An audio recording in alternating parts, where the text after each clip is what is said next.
Hello everyone, it's Bianca Caro, you can call me Angela, and sorry about the delay, I was trying to get everything set up. This is the first time I'm gonna be streaming a Loathing game, so I'm pretty excited about that. So yeah, this is Shadows over Loathing, and for those who don't know, this is it's a comedy game, a point-and-click adventure game made by the people who made Kingdom of Loathing and whatchamacallit, West of Loathing. I've only ever played West of Loathing and Shadows over Loathing, so yeah, this is not a blind playthrough. This is I've already played through this game before, so this is not a blind playthrough, but there are lots of stuff I haven't seen in this game before, so I'm pretty excited to try things out. Hello Fifi Man, welcome to the stream. Hold on, let me see. Do I need to adjust the volume?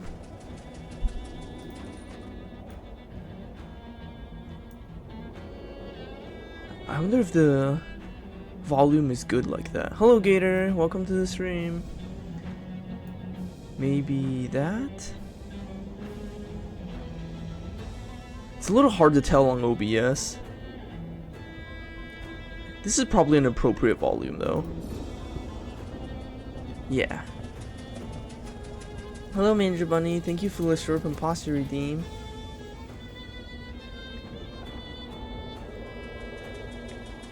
So when I play this game today, I want to try something where I make use of the binaural function of my mic. It's just that when I was testing it out on my on VTube Studio, I noticed that my webcam has a really hard time picking up my face when I'm very close to the mic. So I have to, instead of me getting close to my mic, I have to actually physically pick up my mic and move it around. But that might be a fun experiment. God, I love the soundtrack in this game. I seriously love it so much. The soundtrack is like the best thing for me about this game. Anyways, let's start a new game. I've delayed for long enough. Alright. We're now in Tutorial Town. This would probably be useful information if you could see it. Smells like his diner, and it smells like they're open. Hopefully they don't have a no shirt, no shoes, magazine stuck to your face, no service sign posted. We're now in the Nightingale Diner. We have nothing in our inventory except our Miller the Mockingbird and our luggage, which we cannot unpack. Everything you own is in this trunk, including your portable carpet steamer. I have no idea what a carpet steamer is, by the way. You probably shouldn't bother anyone until you get this magazine off your face. Oh, right. Right. I'm not talking to you until you wipe that look off your face. The copy of Look magazine that's stuck to your face. Bathroom's in the back. She points over to the right, as far as you know. You can feel a little sign here, but can't see what it says. Probably instructions for what to do in case of magazine-related emergencies. There's some kind of a big glass and metal box here, but you can't actually see what it is. It's the bathroom, probably. You blunder your way into the bathroom and eventually find the sink. After fumbling with the faucet for a while, you manage to disentangle yourself from the magazine. You stare into the mirror, revealing... character creation. Came out of one hell of a romp. It's kind of funny, like, looking at this character creation screen and realizing that a lot of these are faces that are used on various NPCs throughout the game. I'm gonna go with this one this time. It's a very cute look. There you are. There I am. You were just in there a few seconds ago. If you go in again, people will think you're weird. Ooh, they've got one of these new meat-operated multi-selection phonographs, or jukeboxes as the kids call them. Neat. Hey, there's something in the coin return. We got one meat. Oh yeah, for those who are not familiar with the Loathing universe, the currency in this universe is meat. A couple of older folks are having an animated discussion. Well, one of them is. Let's see. The way these young women act these days with their short hairs and sassy talk and their dresses that don't even cover their ankles. It's scandalous, and those dances they do, flailing around like I don't know what. I really thought Prohibition would have put a kibosh on this sort of tomfoolery, but no sir. Can't imagine dancing a waltz to the music they're playing nowadays, though. And that's the problem right there. This newfangled jazz music with all the drums and clarinets and such. What kind of words is that anyways? Jazz? I think our cups got switched. You're supposed to be drinking decaf. Swinging my mic around like this is very weird because it's not exactly a mic that you swing around. These two are still ranting about the problems with kids these days. Well, one of them is. A couple of young women are chatting breezily over coffee. Hey kitten, what town is this? Poughkeepsie. Are you two traveling? Yeah, Ocean City's turning to a real sawmill, so we boosted our jelly beans breezer for a weekend whirl to the hot potato. Oh, Bourgeois, you make it sound like we went south with it. I flew him a kite, everything's Jake. Jeez, I'm pretty sure I'm only 3 or 4 years older than you two, but I barely understand what you're saying. What are you, a cancel stamp? Go put some pepper in your shoes. Yeah, I'll try that. God, I have no idea. Let me know how the sound is coming through the mic, by the way. I have no idea. I have no idea if I'm like close enough or too far away from the mic. The sign says meat only, no credit. This man is concentrating very hard on his coffee. Hey there, is something particularly interesting about that coffee? It's my first one. Of the day? No, it's my first coffee ever. Ah. Right ear is okay, left ear feels a bit, huh? Okay, I'll try to be closer to the mic then. Oh, what do you think? I think it is a bad beverage. It's bitter and makes my stomach hurt. Ah, well, it's not for everybody, I suppose. Yeah, I think I'll have another one after this, though. And maybe every morning for the rest of my life.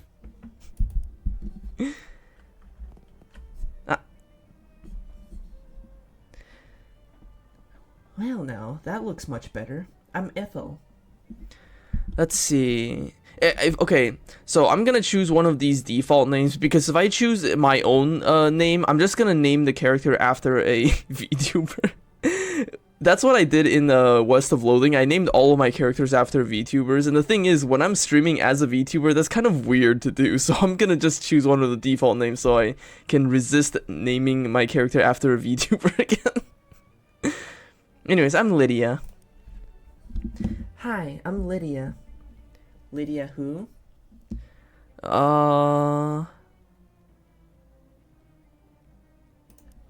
Lydia Walker. Pleased to meet you, Lydia Walker. What can I get you? Let's see.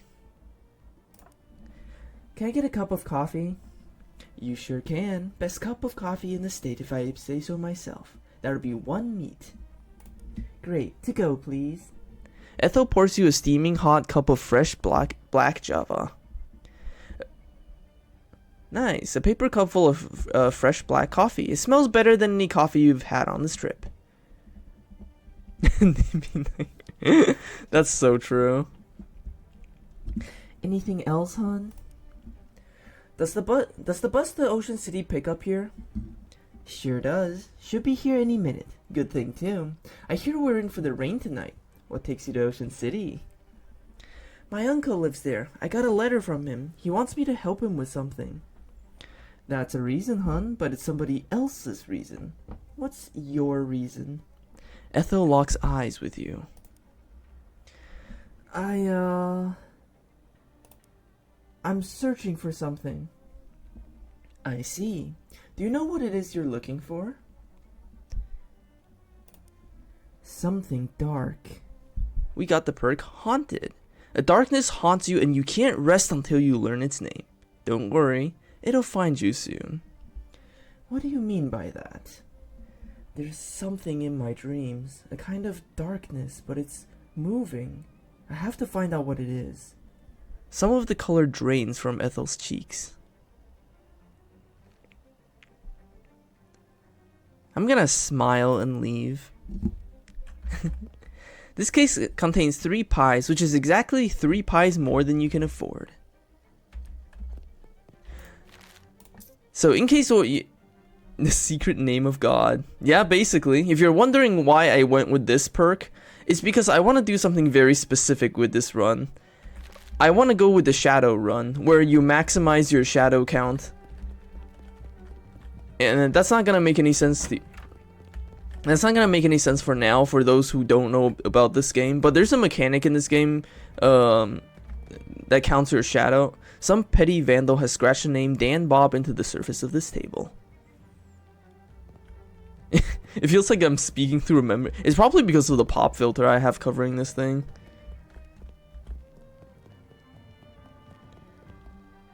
Or maybe it's because I don't exactly... Maybe it's because I'm just not in tune with where the mic is picking up the sounds. I don't know. It's weird. These flappers are too confusing to talk to. But yeah, I want to do a shadow run where I maximize my shadow count and really get in touch with the dark side of this universe. Ethel said the bus will be here any minute. Let's go out and wait for it.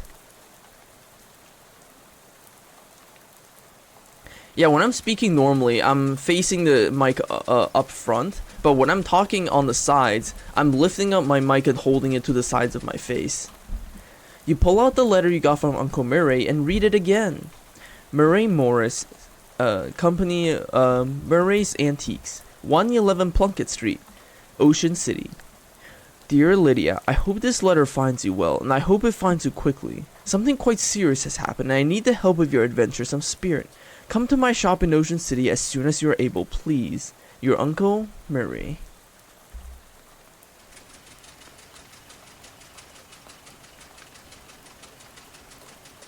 I like how there's just a clown on the bus. There's so many clowns in West of Loathing. You're just about to go mad from the monotony of this ride when the bus suddenly judders to a stop. You look out the window expecting to see the sights and sounds of Ocean City, but instead you see an endless expanse of extremely wet trees. It's the bus driver. Before you talk to the bus driver, I, the narrator, am interrupting because I see you've played through this bit before. Would you like to skip the prologue? If you do, you'll go directly to Ocean City with 17 meat, 50 experience points, and any items you've kept in previous prologue playthroughs or PvPs. No, I want to do the prologue again. What's going on? This doesn't look like Ocean City.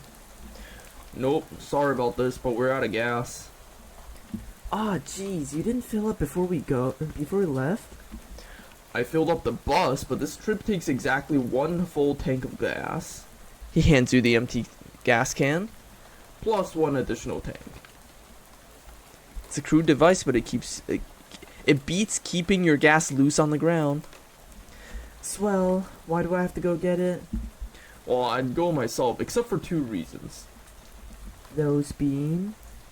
Firstly, being as I'm the bus driver, I'm legally responsible for this bus, and I gotta keep an eye on it. And secondly, because of my leg. What's wrong with your leg? It's attached to a fella that doesn't want to go wandering around in the rain at night. Ah, well, alright then. Guess I don't got much choice. Can I borrow your umbrella at least? This is a left-handed umbrella. I am left-handed as it happens. But you aren't registered to my umbrella insurance. Umbrella insurance. Nuts. Sorry about that. Here, I do have this flashlight you can use though. Good luck. I mean, that's understandable. I hate the rain.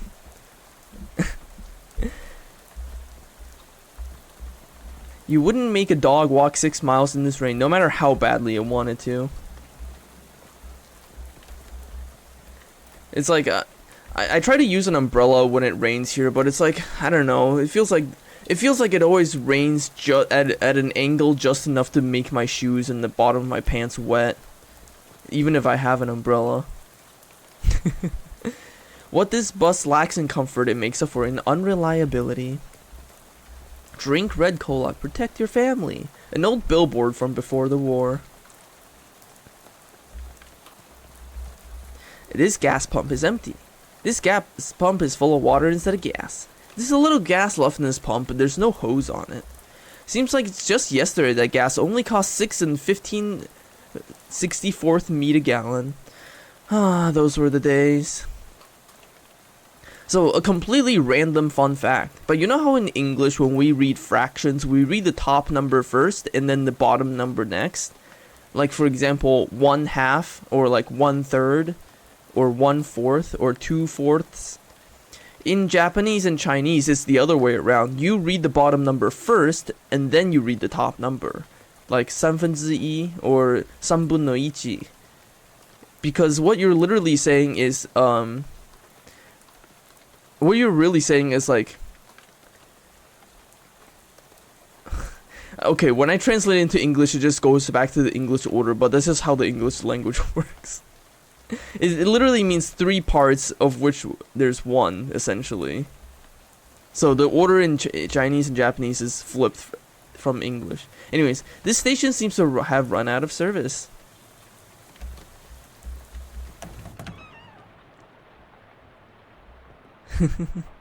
Yeah, we're gonna need another hose. Empty oil cans, a whole pyramid of them. Either they're out of postcards or all the scenery here is invisible. There's an old baseball bat leaning against the wall here. We got a baseball bat. A classic dirt water slugger. With this, you can either take somebody out of the ball game or just take them out.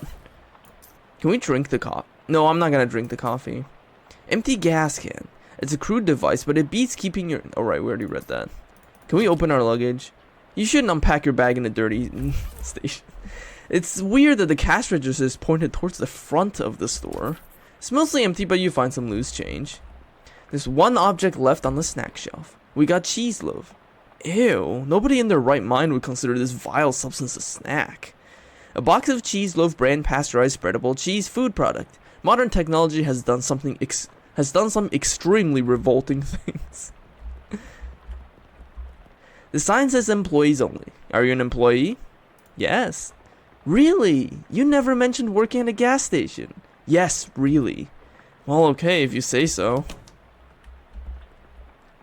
This shelf smells like axle grease and old paint, probably because that's what's on it. If a broken radio can still be considered nice, this is a pretty nice radio. A desk presumably optimized for doing gasoline-related business. 4 of the drawers contains nothing but old receipts and pencil stubs. The 5th one is locked. This shelf is laden with miscellaneous electronic widgets and doodads. You don't have any use for them, though. This shelf is full of old personal files. Let's look up Lydia Walker. I'll be darned, here's her file. You do work here. We got gas station personnel file. Sorry I ever doubted you. I'm pretty sure this is a totally useless item, but we haven't.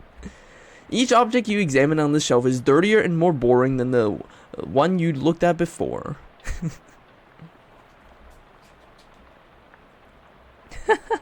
You know, gaslighting the narrator is so much fun. You can do that. I'm pretty sure you can do that in West of Loathing too. It's kind of a weird machine. We'll deal with it later. Let's get the control lift for that car lift thing. Doesn't have power. Stand clear of the lift before operating Steve. You really want to know the story behind this sign. The old flivver looks promising as a source of gas, but you can't reach it while it's up on the lift. Naturally. It's a big tool chest, but all the good tools have already been stolen. As advertised, this is a box containing 1 fuse. However, the fuse is broken, which is probably not intended. You should keep an eye out for replacement. Must be one somewhere around here. By the way, how much does it cost? Okay, it costs 15 EXP to upgrade our stats. That's not bad. That means we can get all the upgrades before the prologue ends. You dig through the boxes and find a single unblown fuse. It's weird that they call this a fuse when the whole point of it is to split apart if something goes wrong.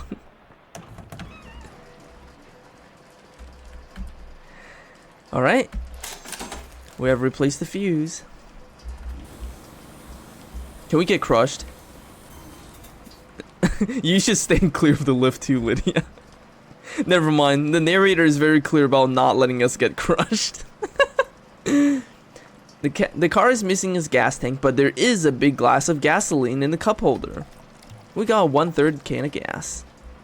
I'm glad it was just in the cup holder. There's nothing else of interest in the car. There's also no interest for a year if you like to buy it. I would not.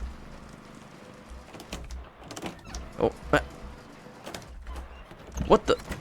Why do we come out to the right of the door instead of the left? Anyways, let's poke around some more. Finnegan's optional boxing gym. You don't have to fight if you don't want to. Good to know it's not compulsory. A miserable looking hitchhiker is standing in the rain, listlessly sticking out her thumb. Hi there. Her head turns very slowly to face you, and her eyes don't quite meet yours. Can you give me a lift? I need to go to Albany. Sorry, I'm going the other way. Oh. Also, I don't have a car. Oh. What's your name? I'm Lydia.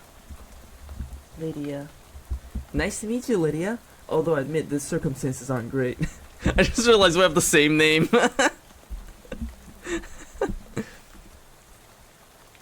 Whoops, what a coincidence. So, what's in Albany? Do you have family there? No, I just want to go Somewhere new. Albany isn't new, though. It's one of the oldest cities in the country. Okay, that's fair. We're meeting our own ghost right now. Do you know where I can get some gas?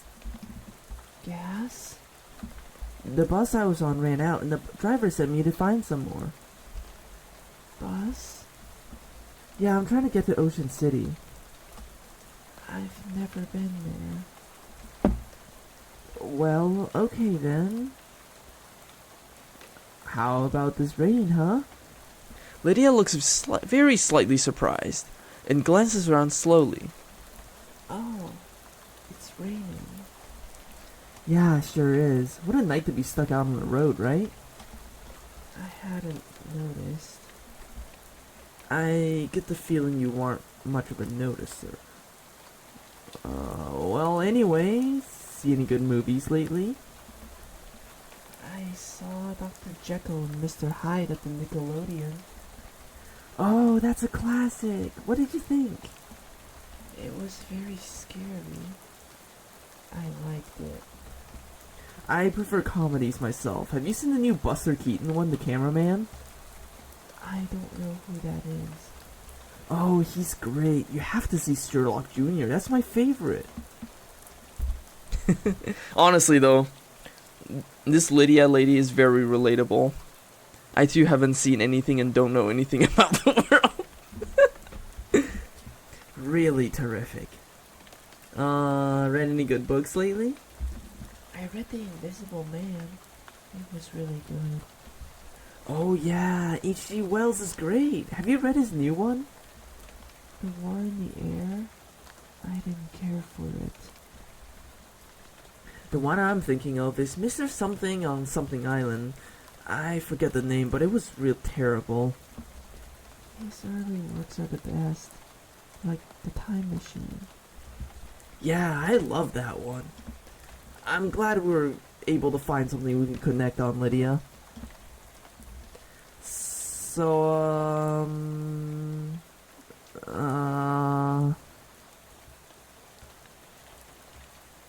okay, bye. Okay, bye. Good luck. Can you go into the woods?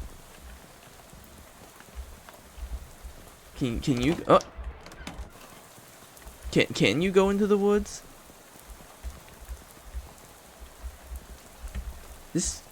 This field is extremely corny. How do I go into the woods? Here? I know there's cats in this prologue area. I don't know where to find them. Can I go here into the woods?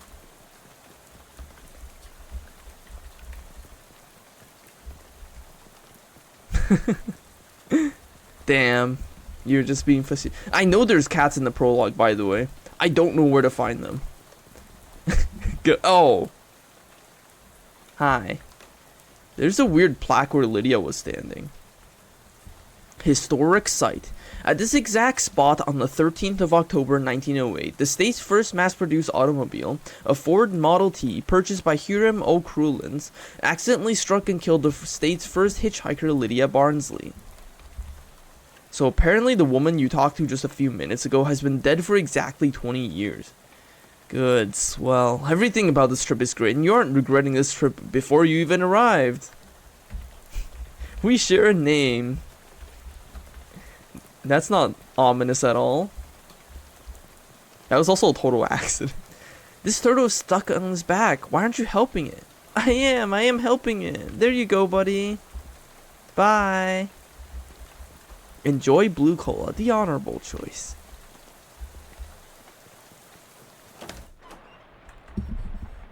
Hey, I don't want to be unfriendly, but this is a private residence y'all just barged into. Oh, geez, sorry. Everything's so desolate outside. I guess I just assumed this place was abandoned. Well, come morning you'll be right, so you might as well get out of the rain for a spell. Thanks. My name's Lydia Walker. Howdy, Lydia. I'm Elias. Elias Chekhov. Make yourself at home. Yeah, no, the turtle will definitely come back to help. Honestly, the cola war, the blue and red cola wars does feel like a TF2 reference, but apparently, the cola wars thing started in like Kingdom of Loathing, I'm assuming, and that game is old as balls, so I have no idea. Yeah, no, see, this is literally Chekhov's gun. Are you leaving this rifle behind? Yep. How come? Well, it's a varmint rifle, and where I'm going there ain't any varmints. There's vermin to be sure, and critters and such as that, but the almanac don't list any examples of a varmint qua varmint, if you know what I mean. I don't know what you mean. No need to fret over it right now in any case. That gun is for later. Later? Yep, much later. Huh, okay. Literally Chekhov's gun. All these boxes are labeled bears. Are these boxes really full of bears? No, those boxes are all canned pears. I had a little fun writing the labels is all. You want a can? Got one left that didn't fit. We got Bibson's extra sweet pears. It's can of pears in the syrup that the label described as sickly sweet. You should really hire a new copywriter. That reminds me, I have a can of mangoes that I haven't eaten yet. I should eat that at some point. There's a weird device atop of this box. What's this funny looking thing? That's a duck call.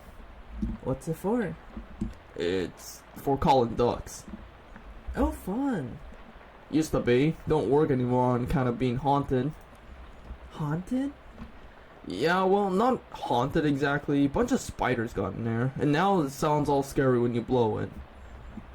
I see. If you want it, it's yours. You gingerly take the duck call, trying very hard not to think about the spiders. What spiders? Good job. So apparently the haunted duck call, every time you use it, that actually increases the shadow count in the world. So I'm going to be using this item for a bit, at least until I get better items. It's being polite to go through your stuff in somebody else's living room. The boxes are labeled gears. What's with these boxes of gears? My daughter Simone left those behind when she went off to school. Figured I'd keep them for her. So, you're moving out? Yep. I finished packing, so now I'm just waiting for the movers to come and take this last load of stuff. You got movers coming in the middle of the night? No, in the morning. But I went and packed my teddy bear and forgot which box it's in. Can't sleep. I see. Why are you leaving? Well, my daughter went off to college, so there's nothing keeping me here. I never particularly cared for farming anyhow, just kind of fell into it, you know?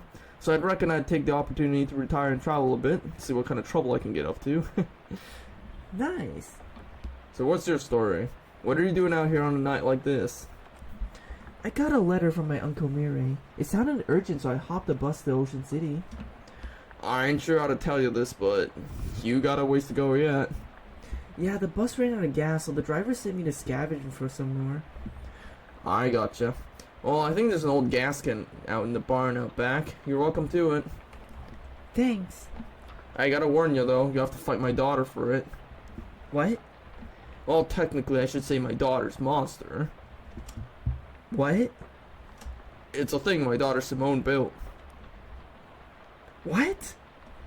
See, my kid's a real technical wizard. She built an ominous robo-tractor to help with the plowing and harvesting and like. Worked real nice too. Wow. Problem is, after she left it blew a what's-it tube and got violent. I'm pretty good with machinery, but when it comes to those newfangled electrics, I might as well be a dog trying to read Play-Doh. So I locked it in the barn. I see. You're welcome to try your hand against it if you got a mind to, but please be careful. It's got a lot of sharp bits to it. Here's the key. We got Farmer Chekhov's barn key. The third most common sort of key you'll find on the barn, after Don and Tur. Oh, a Don key and a Tur key. I get it. Yeah, no, I'm doing the voices. Aw, thank you. Voicing is fun, honestly. I like voicing.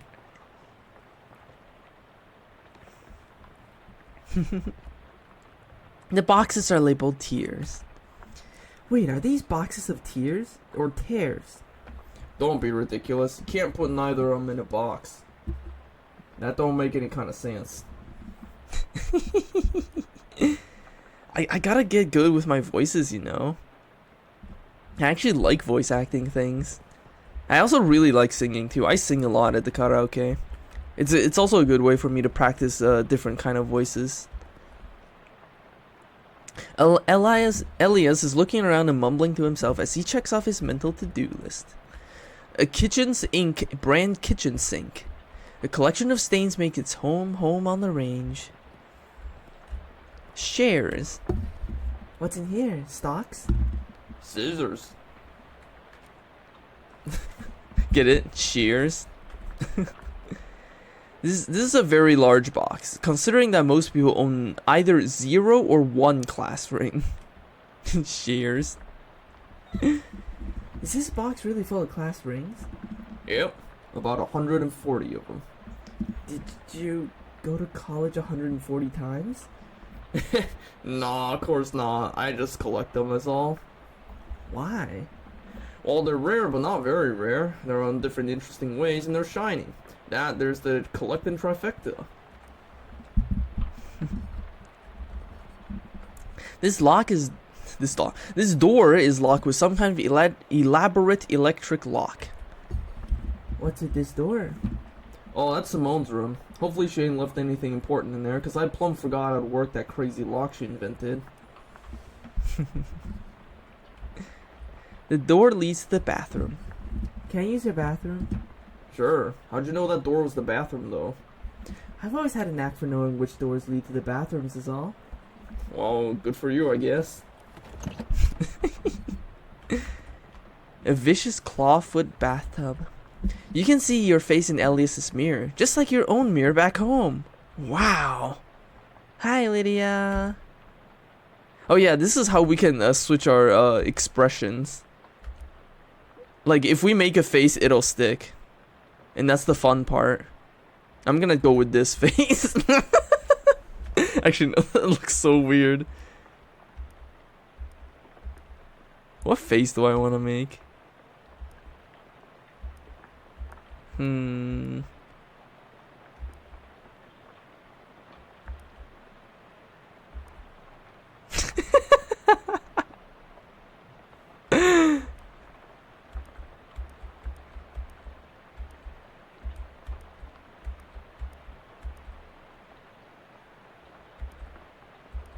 Let's be sad. Yeah, we're sad. Lydia's sad. This is a surprisingly modern toilet for such an old house. You flush Chekhov's toilet hoping it won't come back to haunt you later.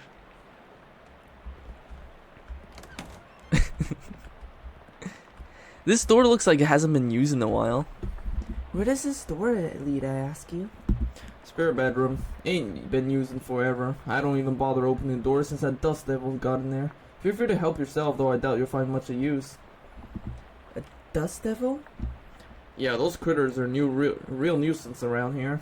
They're attracted to beds that ain't been cleaned under properly, and then since I lost my broom back in 26, it's been a real, what's someone call it? A nutrient-rich environment.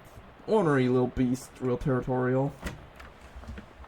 We're not strong enough to fight the Dust Devil yet. That's like the final boss of the prologue. A tasteful arrangement of dried fronds. A shelf full of pulp westerns. Cattle Women of Darkness. Oh my god, I want to read that. That sounds awesome. This is like Corruption of Champions. Duel at Horse Thief Mountain.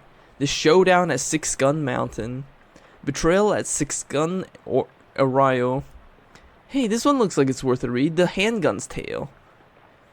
Unlike most westerns, this one's written from the perspective of a gun. We can't read that yet though, because we need like 5 mysticality to read it. The story is pretty boring, but it contains some very technically complex descriptions of advanced shooting techniques. The Cattlewomen of Tarnation. I like Cattlewomen. That's a really good word. Dusty Old Nightstand. We find 10 meat. We're not gonna fight the Dust Devil yet. Loose floorboard. We don't have a crowbar yet.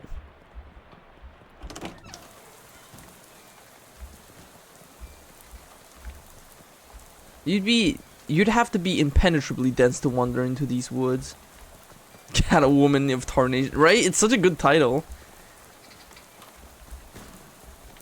There's nothing else on the clothesline except a pair of socks and an old gun.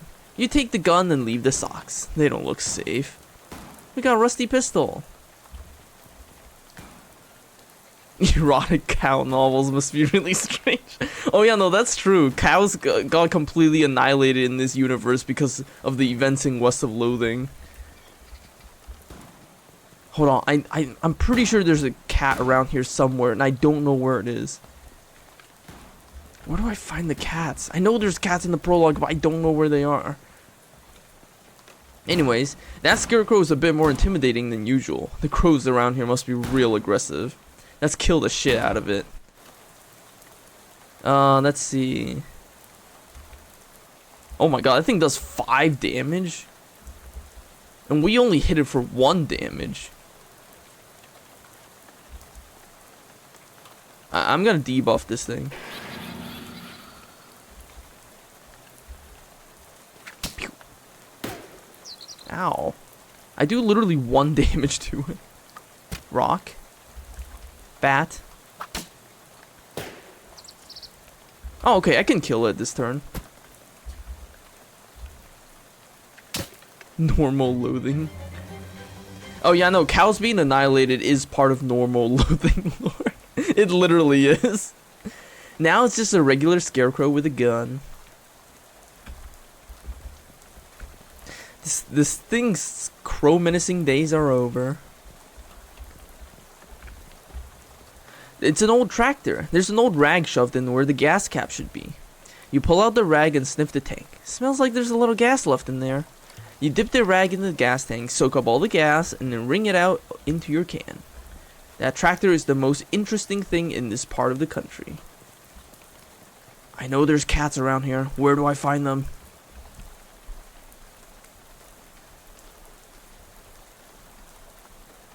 I know there's cats somewhere here. The barn doors are locked. You heave the doors open and leave the key in the lock in case Elias wants to lock up again later.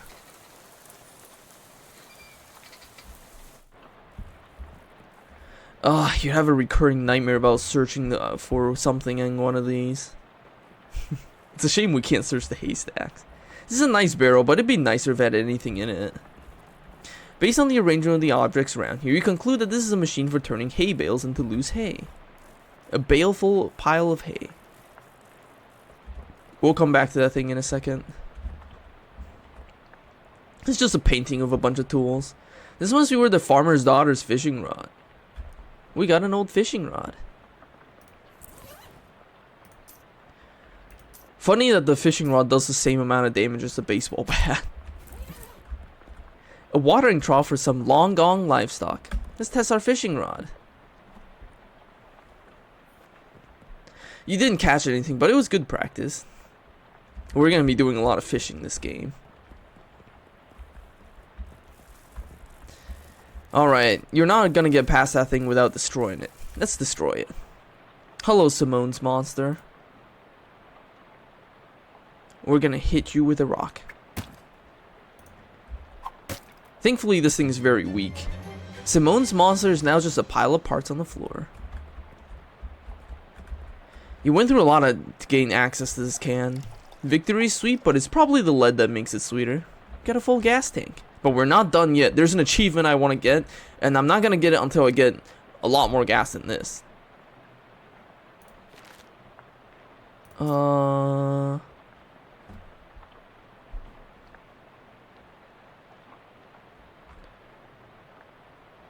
We don't exactly need... We'll come back to that. You go up there if it weren't for your hay fever and you're falling out of lofts fever. But yeah, we'll come back to this in a second.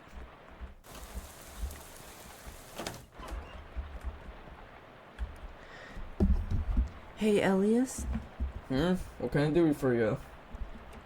I had to beat up your scarecrow. Sorry. Well, I was leaving it behind anyhow, but why didn't you do something like that for her? It shot at me with a gun. Oh.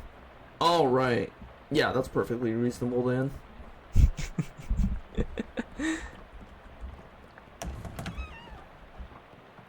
Huh? All right.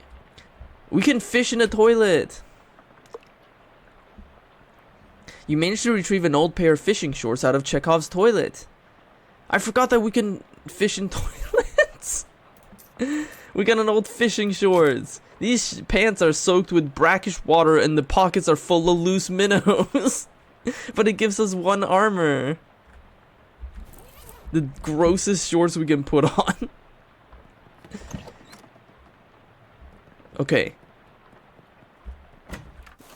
I know there's cats around here somewhere. And I will find them cats. Huh? Oh! There's meowing sound coming from the corn back here. You bend down to peer between the stalks, but the cats get spooked and runs off in the direction of the barn. Ah.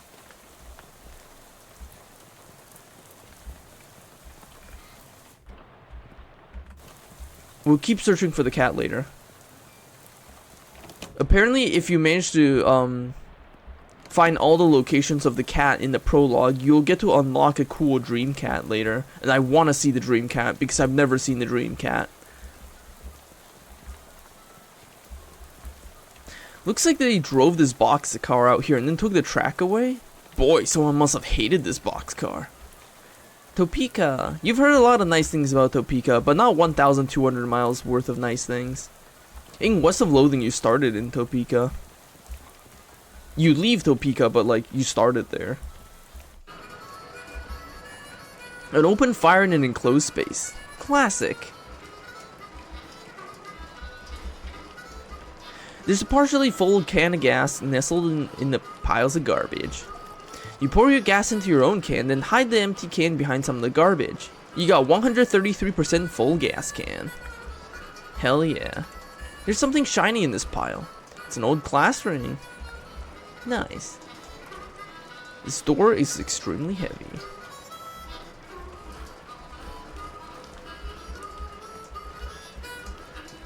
A cheerful looking hobo toots idly on a harmonica. Thank you, Gator. Hi there, I'm Lydia. Well, howdy there, neighbor. I'm Howie. Pleased to meet you. I'm not actually from around here, though. Well, the way I see it, this whole country's my home, so everybody's my neighbor. Oh, don't worry, I can find the cat locations. I read up on it a while ago. I just need to refresh myself on where they are. Aw, that's nice. Either that, or they're all trespassers who better get off my property.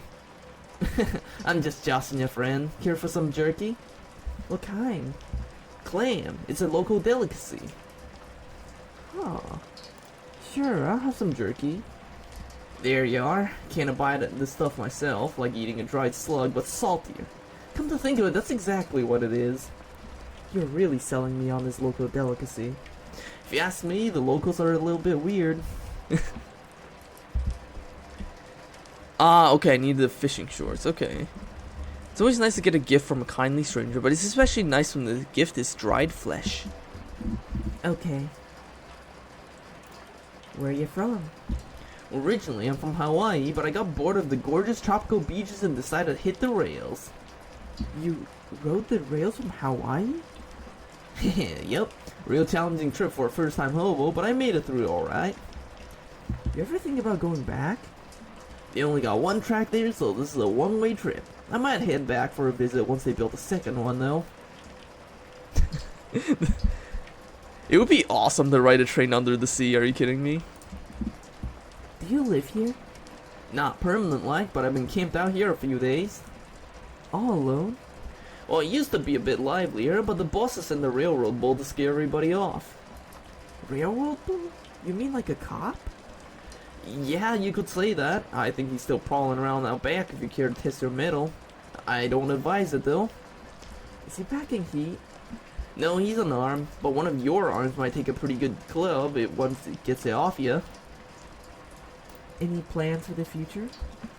Well, word on the wall is that there's a camp forming in Ocean City. I figure I'll mosey on over there once the rain lets up. Word on the wall? I never heard that phrase. Is it like through the grapevine? Similar. I see.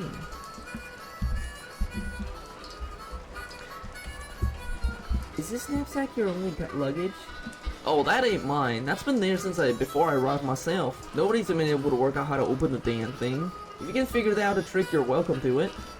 You inspect the bag. It appears to be latched shut with one of those puzzles made out of bent nails and steel wires. Howie wasn't just harmonicking Dixie. We'll leave it around for now. Hello, Sampo Smack. It's fun doing different accents and shit, not gonna lie. Anyways, we need 2 muscles, so let's upgrade our muscle. Strong back. Now we can open this door. There's a carving on the trunk of this tree. It says, Howie loves playing the harmonica. Aww. Hey, I hear Cat. Cat, where are you? Ah. It sounds like the mystery meower is hiding behind this tree. Aw. Cat ran off. You know, that's a fucking minotaur. Hold on, let me read the text. I missed it. I missed the text. Oh, too late. The stew in this pot is beyond help, but you could probably salvage the ladle. Hey, this isn't a ladle, it's a spatula. No wonder why the stew is so messed up. We got grimy spatula. It's one of those newfangled indoor-outdoor refrigerators. Somebody left a perfectly good mason jar full of gasoline in here. We got 166% full gas can. You're hoping for an outdoor dining room, but there's just woods in that direction. No, this is not the world of Arknights. There are normal animals here too.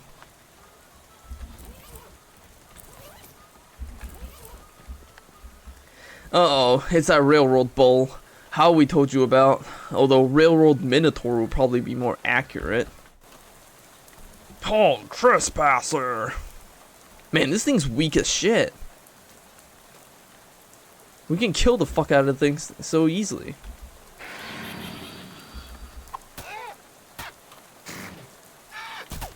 Ow.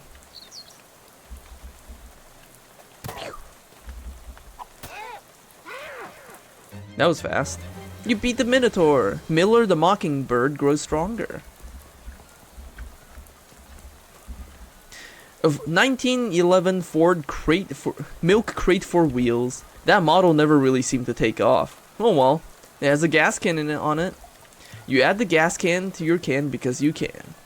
We have 200% full gas can. We have so much gas. The boss skip leg day. It's just all arms. Alright. Did we ever get a crowbar? I don't think we got a crowbar. But let's turn in this class ring, because apparently this class ring is completely useless, and it's just good for getting you EXP. I found this old class ring. You hand it to him and he looks it over. Hey, a 17 SIT ring. I've got one of these in the Fox Emerald, but not a Fox Sapphire like this one. These are the ones that I gave to junior varsity pig skinners. Had a little enchantment on them so the kids wouldn't get quite so many concussions. Probably worn off by now. Is it worth anything? Nah, not to a jeweler or pawnbroker or anything like that. 8-karat gold and the stone's made of glass. Collector'd give you 30 meat for it, such as myself if you're interested in selling it. Do I want to sell it or do I want to just give it to him? Does it make a difference? I actually have no idea if it makes a difference if you just give it to him or sell it to him.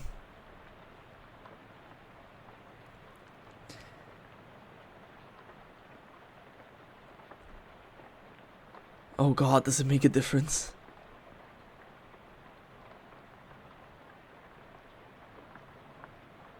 I'm struck with indecision. I'm just gonna give him the ring, actually. I'm more interested in the EXP. Well, thank you. That's very generous. He admires it a bit more and slips it into the pocket of his overalls. We got 5 EXP. That's worth more to me than 30 meat.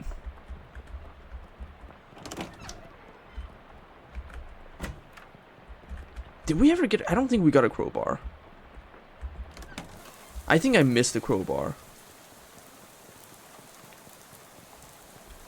Cat, are you here? Cat?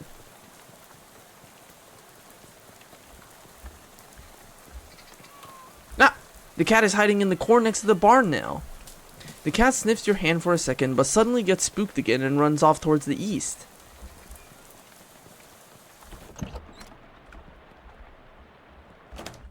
Cat?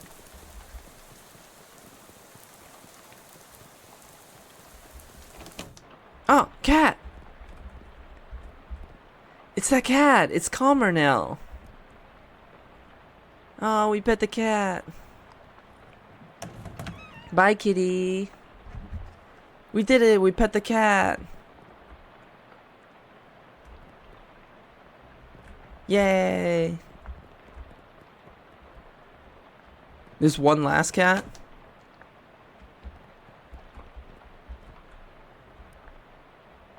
Oh right, we never got the key.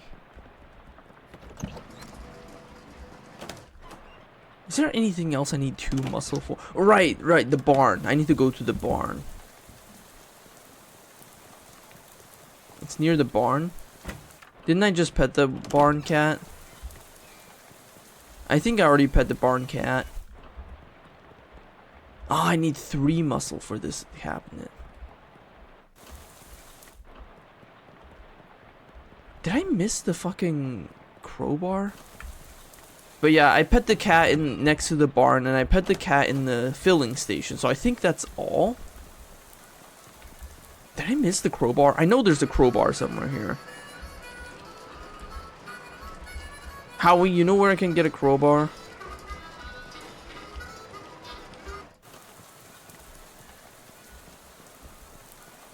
Hello, Winter. Welcome to the stream.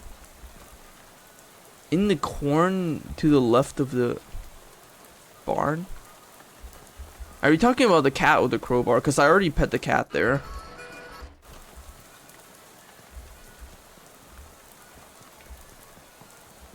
Yeah, I already pet the cat. Now I'm on the lookout for a crowbar.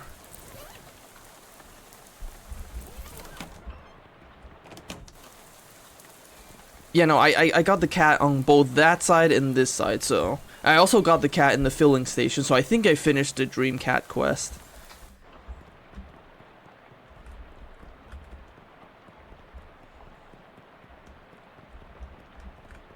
Anyways, I should... Yeah, I did. You might have missed it. It's mostly tools you don't understand, but you find some gloves. We got welding gloves, which gives us 1 hot armor.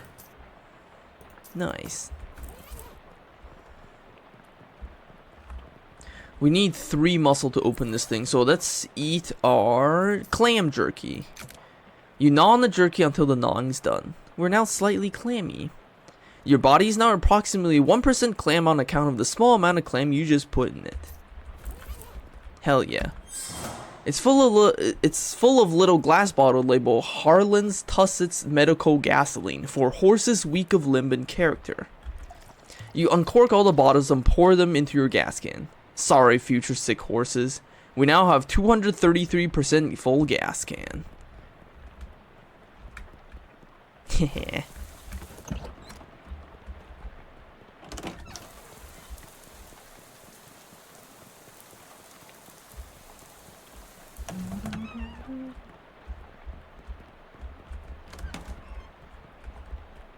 Is there a crowbar in here somewhere?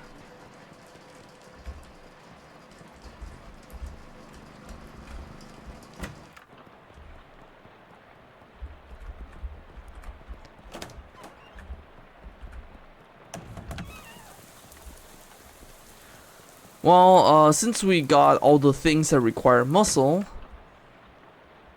I think it's time we open that sack in the thing using Moxie. So in order to do that, we gotta eat this cheese loaf. Cursed by the absence of crackers, you eat the cheese loaf with your bare hands. In the end, you're unclean both inside and out.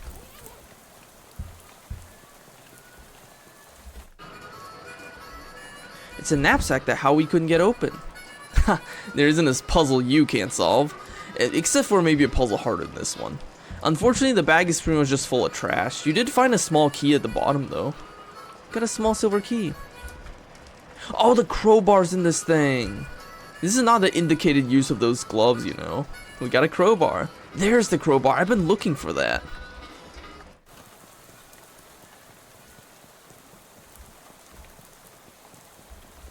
Now that we have the crowbar, we can go down here. There's loose floorboard. Huh, there's some kind of old cellar under here. Ow. You probably make a crude ladder out of these bits of wood. There we go, rickety and unsafe, just the way you like it. All these jars of food are revolting, but on the bright side, all but 3 of them are broken. Are you sure? They're really gross. Let's take it. Okay, it's your funeral, if you'd eat them, I mean. We got 3 jars of old gross vegetables, which can be used to debuff the shit out of enemies. You don't know what went into this jar, but you know that the only thing that's ever going to come out of it is a congealed mass of foul goo. Barrel of decades-old bacon grease. Very nasty. Apparently, if you equip the baseball bat, you can actually dip it into the grease. Dip your baseball bat into the grease. You thoroughly grease up the baseball bat. We now have a greasy baseball bat. Now, every ball you hit will be a foul. This actually allows us to do elemental damage, which is crazy. That's actually so good. But since we have 3 Moxie right now, we're going to use the rusty pistol. You can't tell if these spiders are fighting or flirting. Let's fight them. Ow. I'm poisoned. Alright.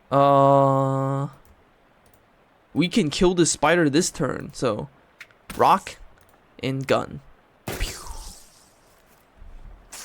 Ow. We can kill this spider this turn. Rock. Gun. You have rendered Chekhov's cellar spiderless, or at least free of spiders that are large enough for you to see. Now that the bat is lubed up, it can do elemental damage. Literally how it is in this son of a world. Son of a world? That's what I meant to say. Let's see. I know there's more gas I can get. Now that we have the small key, we can go in here, and use our key. The 5th drawer contains a hose with a nozzle on it. That's way less boring than you expected. We got a gas pump hose. The silver little key falls into a hole in the floor and disappears. We got a length of vulcanized rubber hose with a Romulanized nozzle on the end.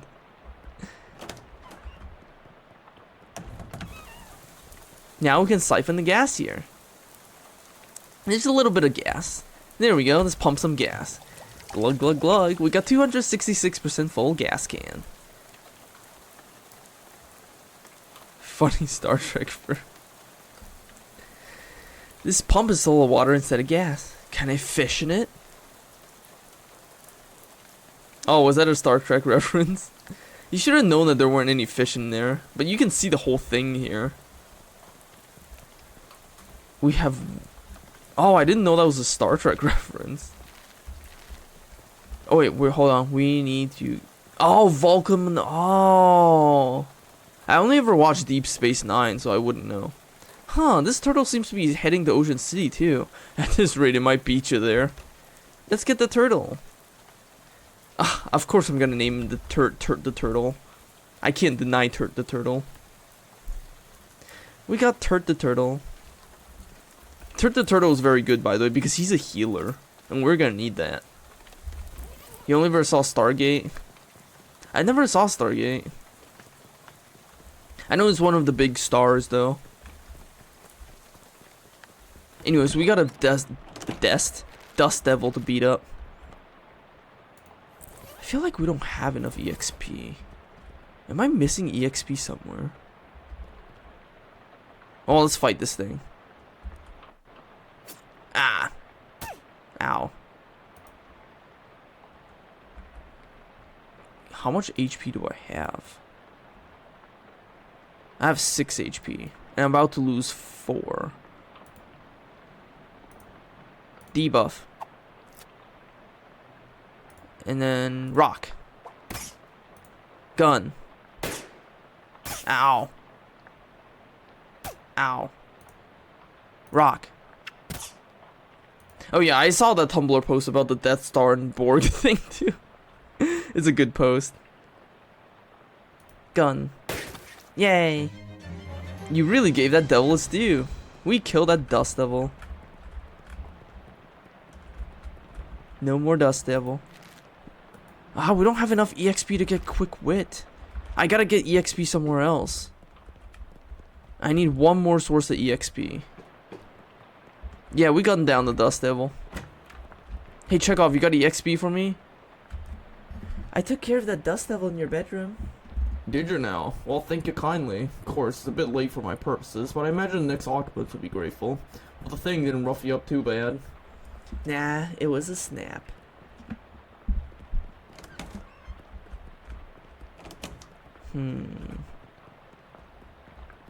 I know there's EXP somewhere around here. Aw, thank you. I appreciate that.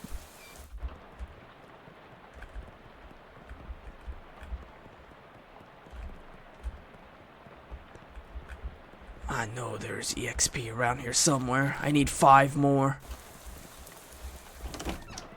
I want to upgrade my stats.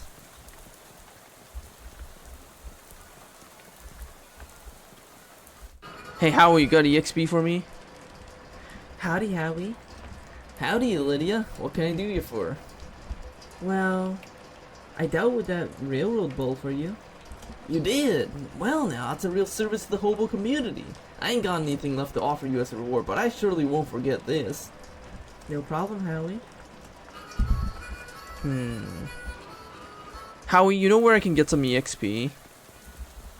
I know there's EXP somewhere around here.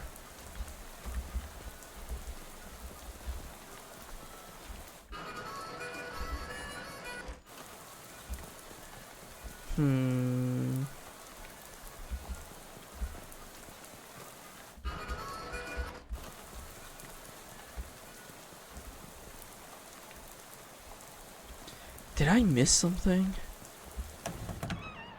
I feel like I must have.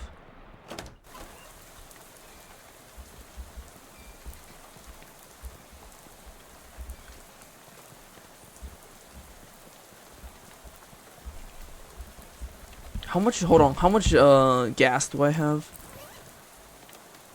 266. I need one more. I'm pretty sure it's that one that requires 3. Ah, this! There's nothing else to do with this tractor except maybe sit in it and pretend to be a farmer. I hope I have time to plant the corn before it's too late to deworm the sheep. Gotta milk the chickens before sunup. I'm gonna harvest some bulgur and plant some oats. Time to rake some bulgur. Man, even pretending to farm is hard work. There we go, we got EXP from that. And now we can finally upgrade our mysticality. Milk. In Stargate, they had an episode against an adaptive foe, and they knew it would work. How would it work? Oh, really now?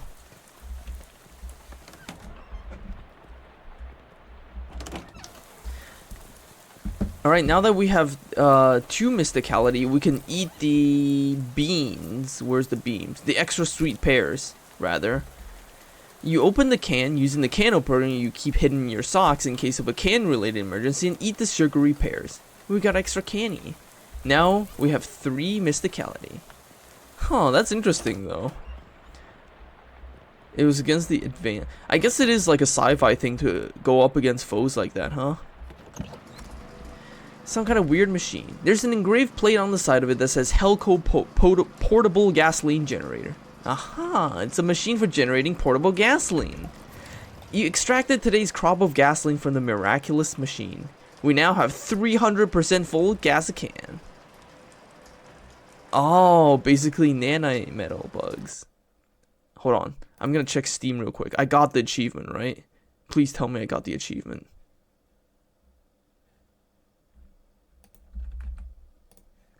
Yes, I got the achievement. That was very important to me that I got the achievement. Well, now. I believe I done everything in the prologue. I'm pretty sure. I hope. I didn't miss anything, did I? I think I did everything. I believe I did everything.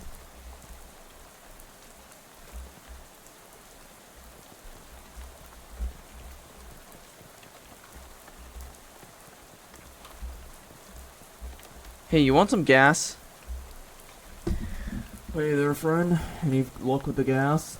You showed the driver your gas can. Well, his gas can. Huh. That can doesn't usually hold that much gas. Not sure how you did that. Well, whatever. Are you ready to hit the road? Am I ready to hit the road?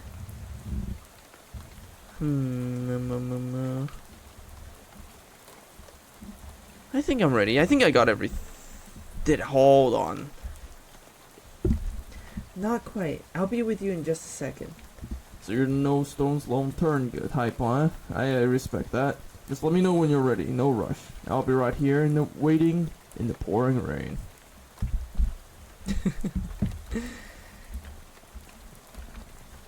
I believe I have everything.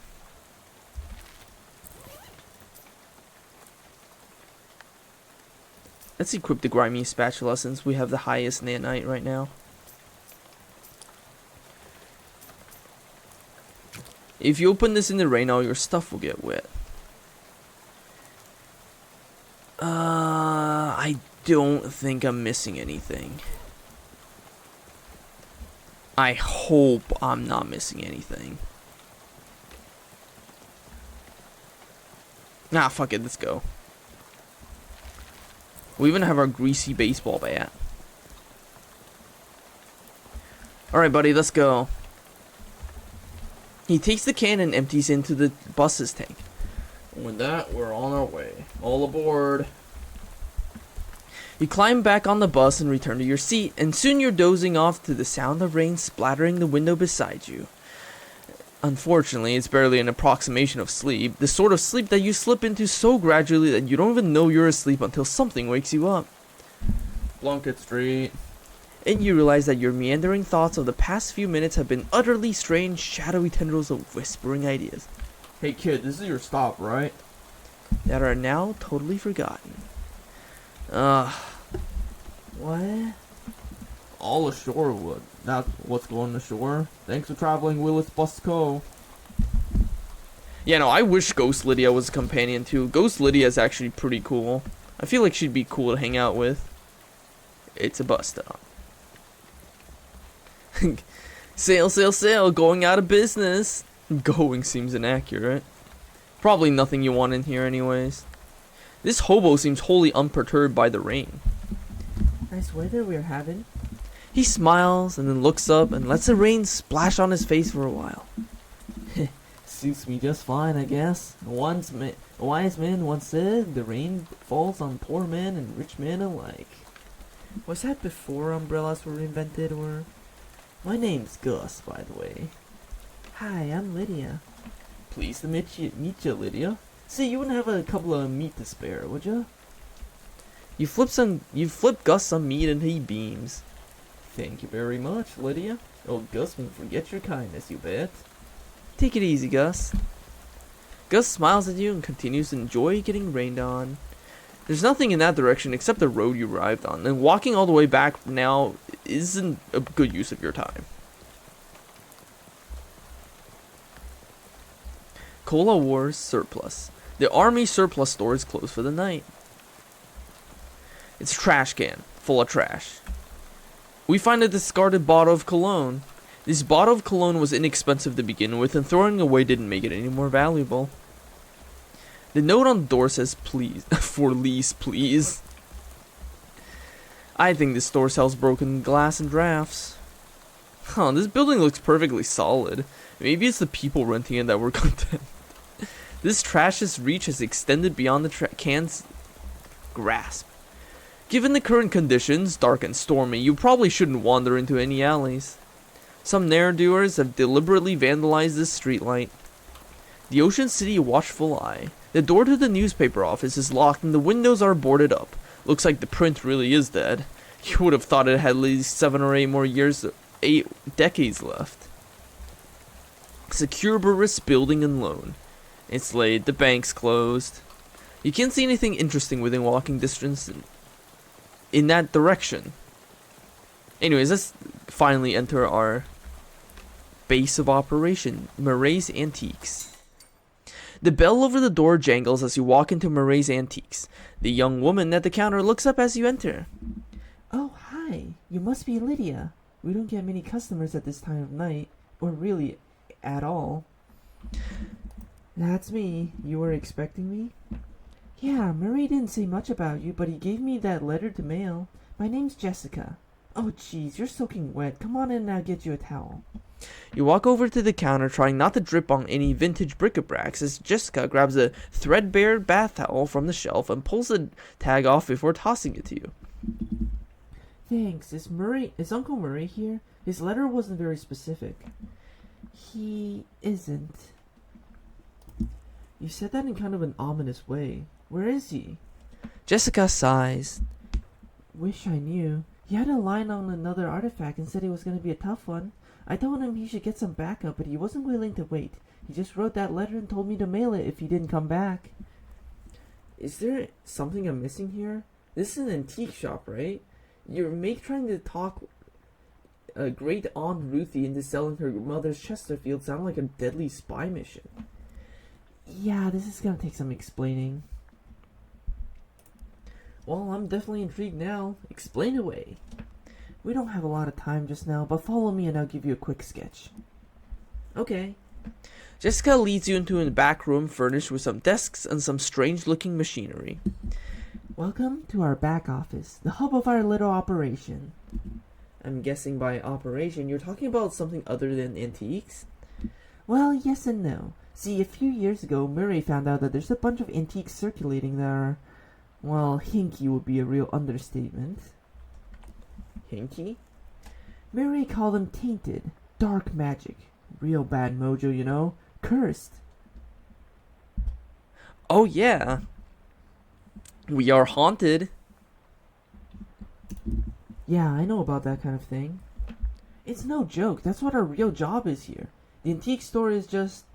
Well, it's not exactly a front. We find a lot of regular antiques too, but selling them keeps us in scratch. But really, we're trying to hunt down all the evil doodads and neutralize them so nobody gets hurt.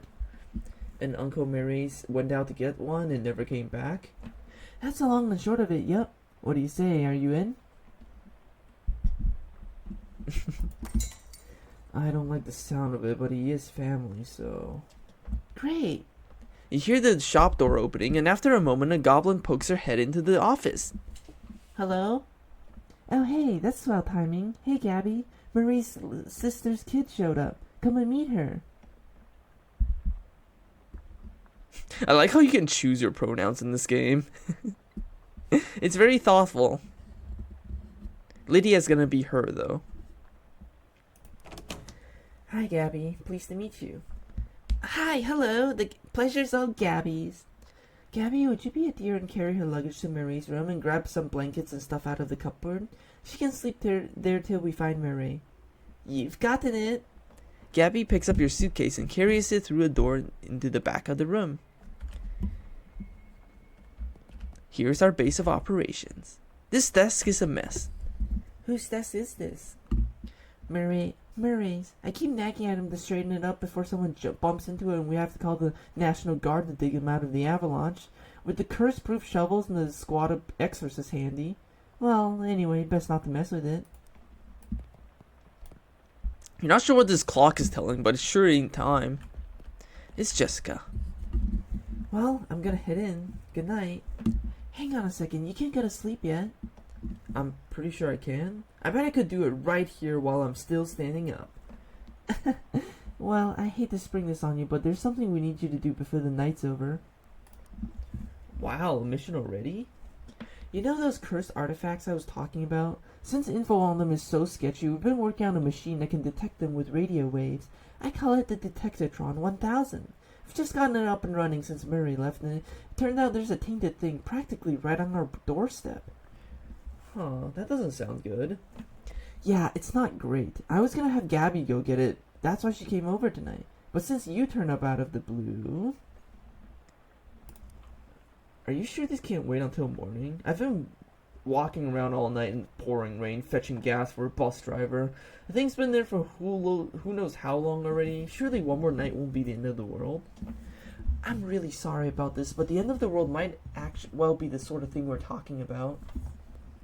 Cripes, you're really putting on the hard sell on me here. You won't have to go far. It's just down the other end of the block if the readings are right. There's a newspaper office that got shut down earlier this year. Should be in there. Well... Gabby will go with you. She's good in a fight. A fight? Heck yeah. Yeah, well, hopefully it won't come to that, but you never know. Hey, Gabby! Gabby reappears with an expectant grin. Go to that newspaper office with Lydia and help her get that hat, okay? Okay, Gabby is ready for an action. Let's mosey. Make an excited sigh. Alright, fine. You said it's a hat? A cursed hat? According to the readout, yeah. A men's fedora, probably. And I'm supposed to, what, just break it and take it? Well, not break exactly, eh? I managed to finagle a spare key out of the guy at the realtor's office. I'm pretty sure that still counts as breaking and entering. You'll be in and out and back here in bed before you know it. Sweet, let's do this. Man, I wish I can go on adventures like this at midnight. That would be so swell.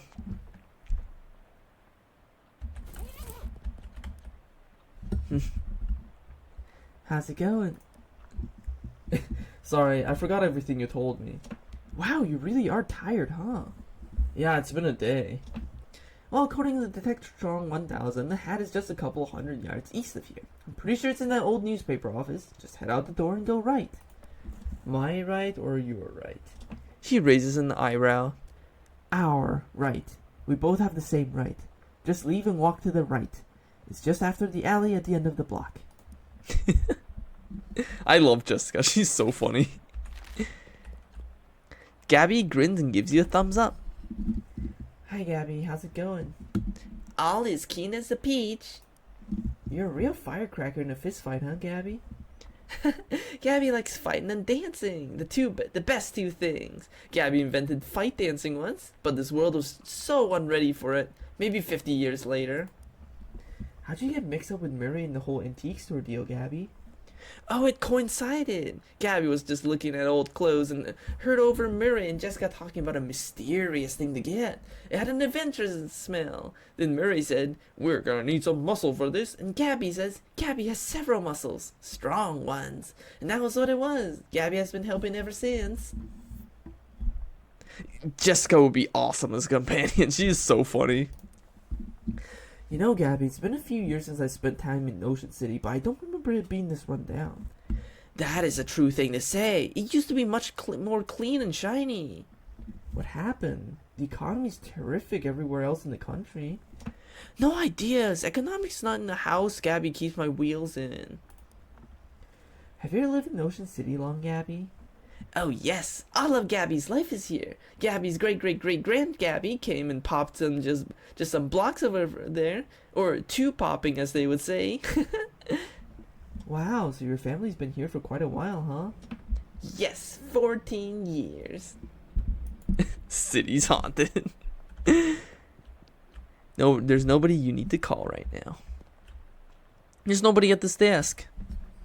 Hey Jessica, whose desk is this? Charles Wallace, our handyman. He's up fixing a leak on the roof right now, but he'll be back later tonight.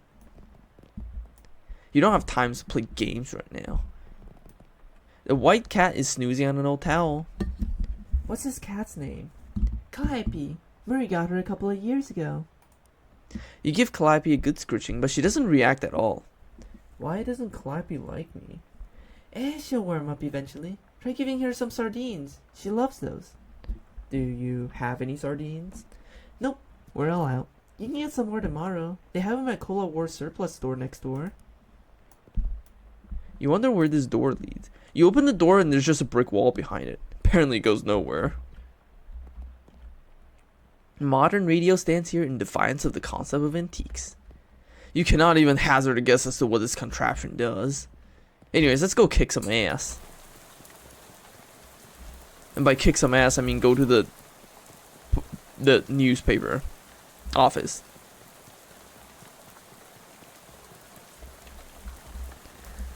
Somebody has scratched some weird symbols on the sidewalk here. Okay, it's time to bust in there and find that weird cursed hat. You take a deep breath and unlock the door. You give the key to Gabby for safekeeping. Secure bus is so funny.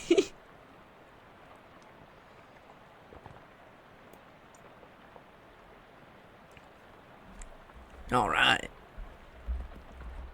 There's a little bit of very, very old coffee left in the percolator. Pouring yourself this cup of coffee is the first step on a short, nasty journey. We got a nasty old coffee. A few months ago, somebody decided this coffee wasn't good enough to drink. You apparently disagree with that opinion. AP feed. Hey, it's one of those arcane press news feed things. High tech.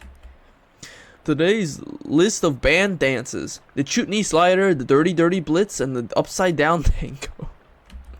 Charles Lindbergh cooks stew. Onlookers report it smells like it might be beef or maybe lamb. Today's winning racehorses: Gristler's Mother, Too Much Corn, and Howitzer Jacket. Second edition of Principia Mathematica published. We still cannot understand a word of this, says local children. Parisian bards declare independence. Claims debauched tavern as sovereign city-state. Babe Ruth gets haircut. Barber says you'd think he could have left a better tip. Prohibition agents confiscate 40 barrels of wine. 10 cheese wheels and some fresh nice honeycombs also seized. This thing is the gold mine. I'm pretty sure these are all just Mad Libs, but Jack Dempsey removes teeth to improve boxing skills, says Dempsey in an interview. There's a half-finished letter in the typewriter. The letter reads, Reginald, I think Burgess is onto us. We've gotten careless. In fact, maybe I shouldn't even be typing this out as a letter instead of just talking to you in person. Why am I doing this? Meet me under the water cooler this afternoon. Ah, crap, here comes Burgess with the pink slip. Sincerely, it doesn't say who it's from. The writer must have gotten fired before they could type their name. Also, under the water cooler? What's all that about? There's a pink slip on this desk. Hinden, I'm not paying you to publish cockamamie conspiracy theories. In fact, I'm not paying you at all anymore. Clean out your desk and hit the road. Grover Burgess, Editor-in-Chief. P.S. Do you like the word cockamania I just used up there? It's a slang term I coined. It means ridiculous or implausible. I think it's really gonna catch on. Whoever worked at this desk forgot their cufflinks. We got reporter's cufflinks. It gives us one mysticality. The left one is engraved always check and the right one says your sources. Really makes you think. We have 242 stats. Kinky. There's half-finished document on the typewriter. Government corruption at an all-time high. The government has once again slashed funding to city services and social programs, citing waste but without offering any supporting figures or explaining where the funds have been reallocated to. And additionally, anonymous sources report that it cuts off abruptly, maybe as a result of the pink slip next to the typewriter. Curtis, if I told you once, I've told you 100 times. Not enough people buy the papers anymore to keep the lights on in this joint. Electricity is expensive because it is a very recent innovation. As such, fully half of your salary is paid by the government subsidies. That is to say, that the hand that feeds you is the hand you keep biting. We go way back, buddy, but you've given me no choice. Clean out your desk and scram. Grover Burgess, Editor-in-Chief. You see the corner of a note sticking out from under this desk blotter.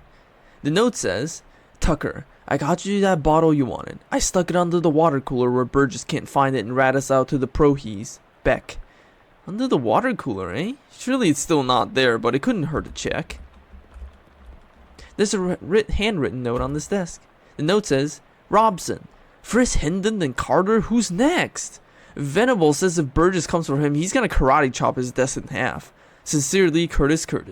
P.S. What's a karate? There's nothing left in there except the dregs of the dregs, and your standards aren't that low. There's crumpled up pink slip on the desk. Carver.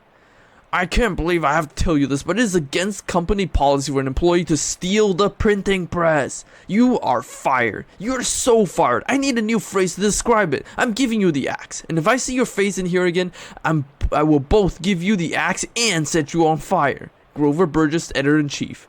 P.S. How did you even lift it? You must have like, what, 5 accomplices? Unbelievable. You make a mental note to never pick a fight with this Carver person. You see a thin 3-ring binder on this desk. We got a pneumatic tube system operational manual. We'll check that out in a bit. The drawer on this one is slightly ajar. We got nasty old leftovers. You don't know what went into this bag, but you know that the only thing that's ever gonna come out of it is congealed mass of foul goo. Looks like Venable made good on his threat. Nothing. Venable must have taken his stuff out before smashing the entire printing press. That guy must have invested all of his stats into muscle. Oh yeah, we can check newspaper archives. Let's see. October 14th, 1908. A tragic accident certain to have no consequences. Tragedy occurred yesterday evening when Hiram O'Crollins, the owner of the first mass-produced commercial automobile registered in the state, accidentally struck and killed the world's first hitchhiker, i.e. a person standing on the side of a road attempting to solicit transportation from passing motorists. Fortunately for Mr. Crollins, the notion that vengeful spirits of the dead might haunt the places of their demise in murderous phantasmagorical rage has been rejected by modern science as rather unlikely, wouldn't you say? That's the Lydia we met. Anyways, water cooler. It's a big, heavy water cooler, and it's got something to hide. Well, what do you know? A trapdoor. Lydia's a great ghost. I'm glad we got to meet her. We can fish in the water cooler.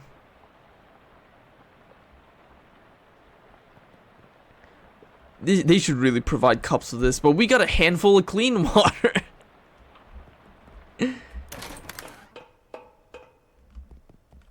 It's a calendar from 11 years ago. There's huge black skull scrawled on July 22nd, 1917. Huh, what happened on July 22nd, 1917? Yeah, no, how do you build something like this? Anyways, July 22nd, 1917. The top story from that day is the Ocean City's comptroller passing of an overly complicated sidewalk right-of-way policy that outlawed street-side newspaper vending machines and limited the maximum allowed width of newsstands to 4 feet. The story continues to say that watchful eye management raised concerns about the loss of revenue, and the comptroller made a vague promise to divert city funds to make up for any future shortfalls. Yeah, no, this is... Oh, geez, that was loud. Whoops. Like, this is literally right under the desk of the chief. It's an underground press, literally. There's still a newspaper left in it. We got an underground newspaper. It's more of a manifesto, specifically calling out the government's suppression of the local newspaper and the importance of a free press. There's also an amusing but puzzling cartoon about a dog arresting a mouse for throwing a brick at a cat's head, which the cat didn't seem to mind. Anyways, Dagon Spawn. Oh yeah, the fishmen. Yeah, we'll deal with them in a second. This is a reference manual for a citywide network of pneumatic tubes. Looks like the eye has some state-of-the-art delivery infrastructure. We're gonna try to deal with these fishmen peacefully, which means we have to mess with this pneumatic tube system panel.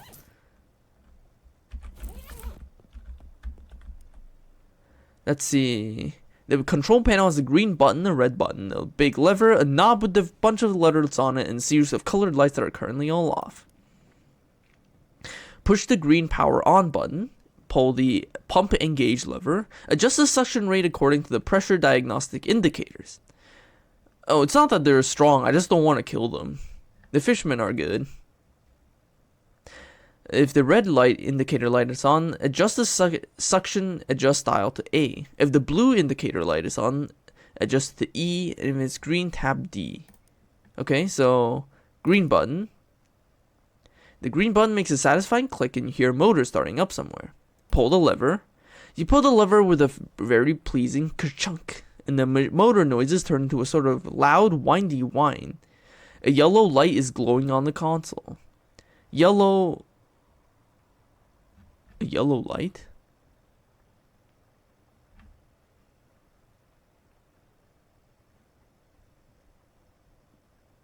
There's nothing about the yellow light.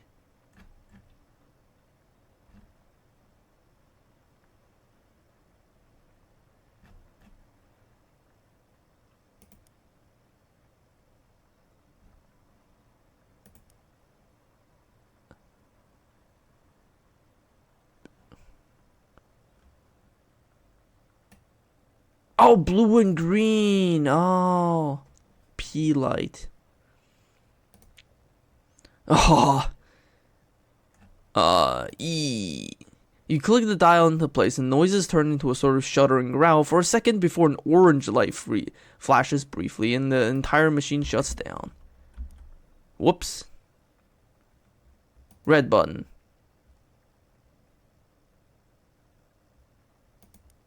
Did I fuck it up?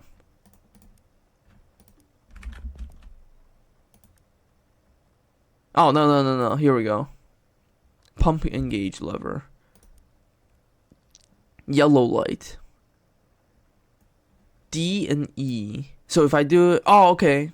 Wait. Huh?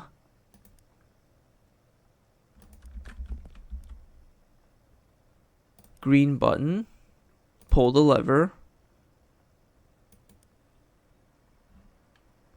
I'm so confused.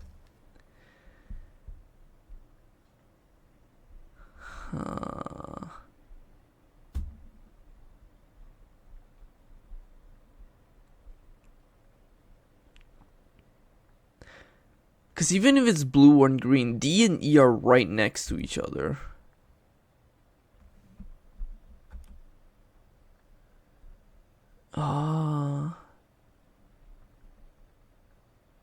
You think it's rainbow based?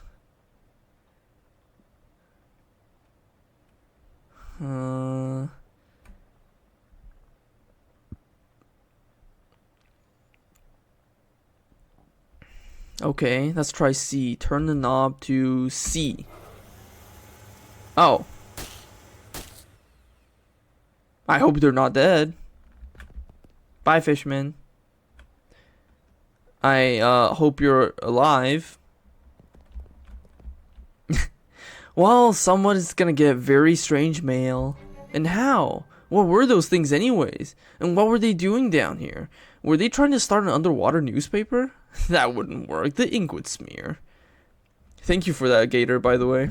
I appreciate that. I was too dense to figure that out.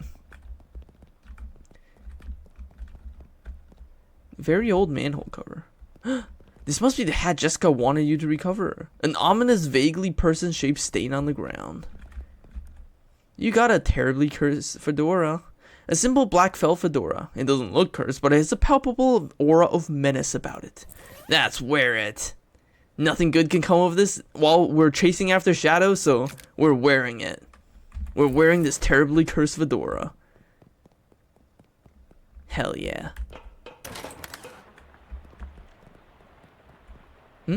You decide that you won't be needing a pneumatic tube system operational manual after all and return it to the desk you grabbed it from. One fewer thing to carry. Oh, that costs 30 EXP. But yeah, thank you, Gator. I appreciate that.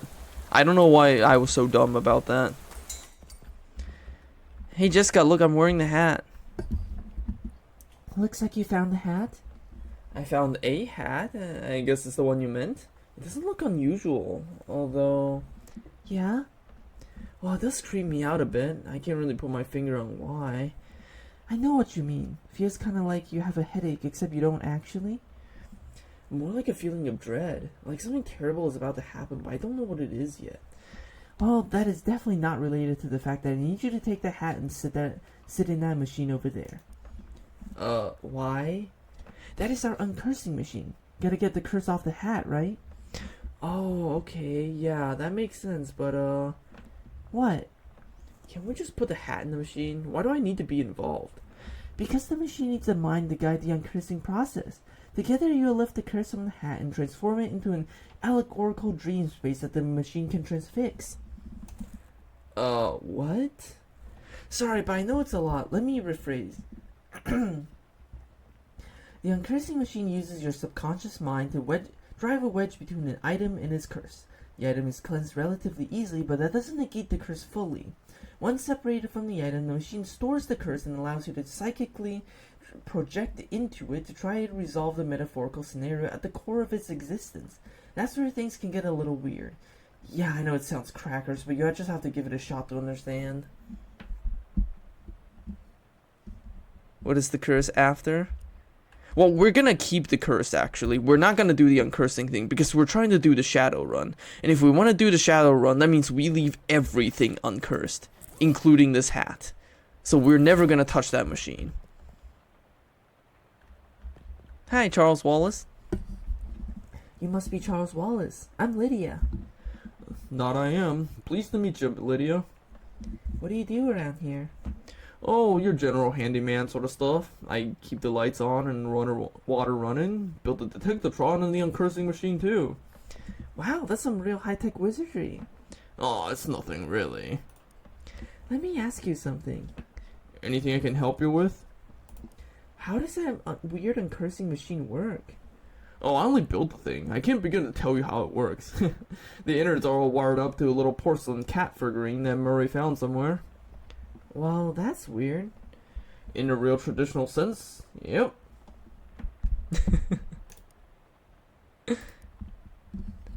Charles Wallace is a fun character. Anyway, since we're gonna leave everything uncursed, we're just gonna go right to bed. Jessica looks up from her work for a minute. Don't forget to uncurse the hat. Best do it right away. It won't take long, I promise. She returns to her endless paperwork without even waiting for a response. No, I'm gonna go to bed. Simple writing desk with no chair, no pens, no paper, no anything. It's a shelf for knickknacks and schlocks. There's an old rag doll on the top shelf. Must have been left by the previous tenant. Lots of empty space in here. You could try to acquire a bunch of random crap to clutter up with. That we will. The television said, "You've heard of one of these." Unfortunately, no shows have been invented yet. Hey, it's our luggage case. Time to get it unpacked and get some sleep. Ah, what the heck? You stamp out the flames, but it's a total loss. Everything you own has been reduced to ash. Everything? Everything except, bizarrely, the stamp on Murray's letter. We got a stamp from Murray's letter. The stamp from the letter Murray wrote you was the only survivor of your luggage inferno. It's got a picture of a cute dog on it. Weirdly, it isn't even charred. Curious, the postmark says 18 April 1906, even though Jessica says she mailed the letter only a couple of weeks ago. Well, everything we own has been reduced to ash. Oh, we can jump. I forgot we can jump. Jumping is like such a useless, it's a totally meaningless mechanic in all the West of Loathing and Shadows of Loathing. I forgot that you can jump. Well, anyways, we are very ready for this day to be over. Why does Murray have fireproof stamps? That's a good question. It's like not even the letters survive, only the stamp. These dorm beds are so uncomfortable. Jacob Marley, it's a poster of my favorite literary ghost.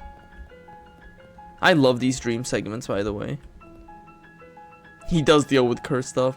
Lots of people in this hallway, it seems. Hello. Hello? Nice faces you've got there. Do you know which locker is mine? I can't remember which locker is mine. I'm sorry, I don't know. It's alright, I'll figure out eventually. 6 lockers. Check the first one. You open the first locker to reveal it's a thriving colony of ants. Second locker is full of peanut butter. Third locker contains a tiny shrine to Babe Ruth. Fourth locker is empty. Fifth locker is filled with cookbooks, but they're all in French. The sixth locker opens into a vast, uncaring emptiness of space. You slam it shut quickly so as to not suffocate. Happens a lot. Oh yeah, no, if you make the stamps out of asbestos, it would in fact be fireproof. That would be very safe, especially if you had to lick it. Seventh locker, here we go. There isn't a seventh one. I said check the seventh locker. And I said there are only 6 lockers.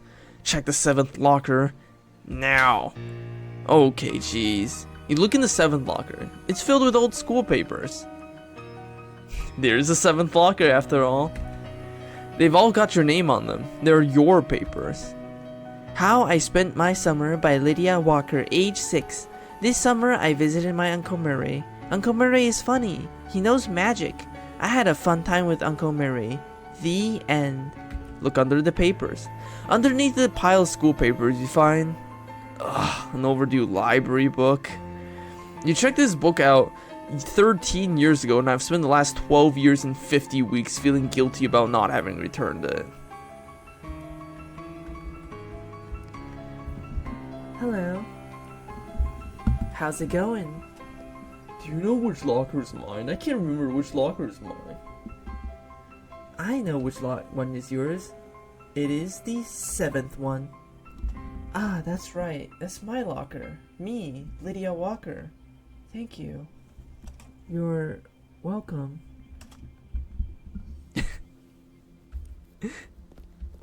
Yeah, Uncle Murray is absolutely a mage. Oh, we can't look at the 7th locker anymore.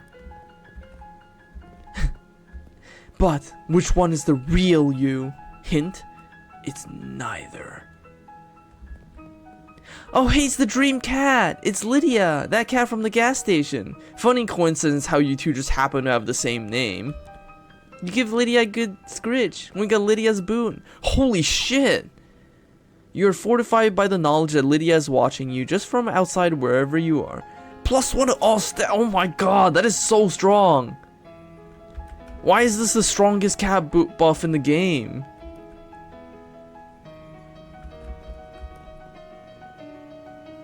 That is such a strong buff. That's +1 to all fucking stats. Jesus, that is so OP.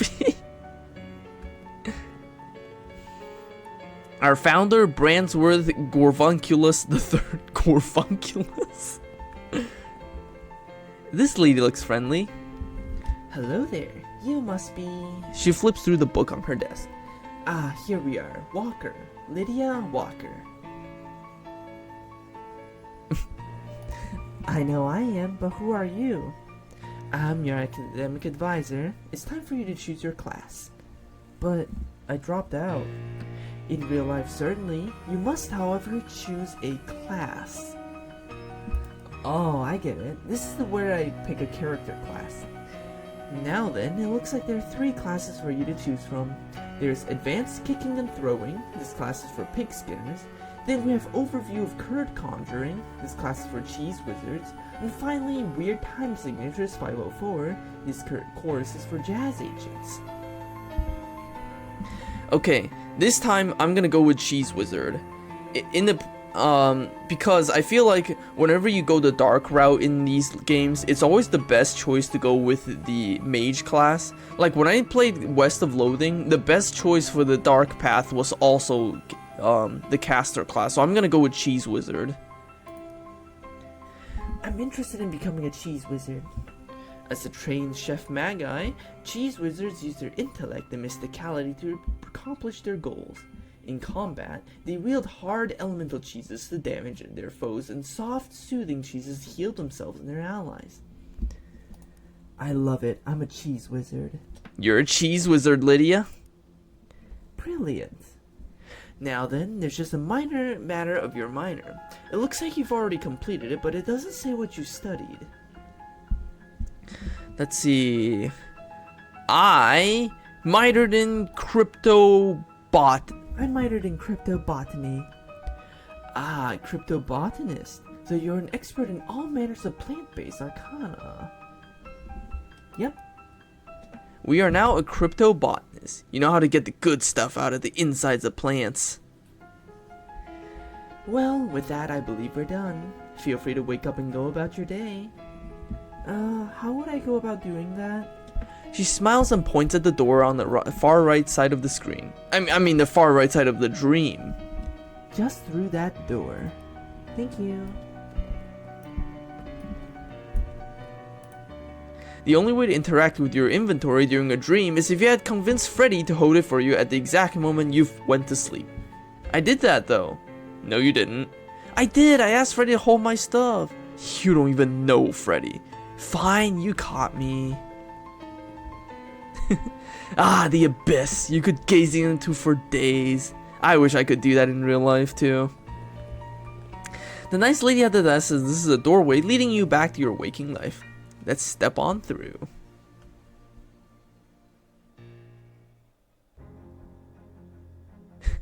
The shining finger. Honestly, the way the classes work in this game is very different from the way the classes worked in West of Loathing. In West of Loathing, all the 3 classes were very different.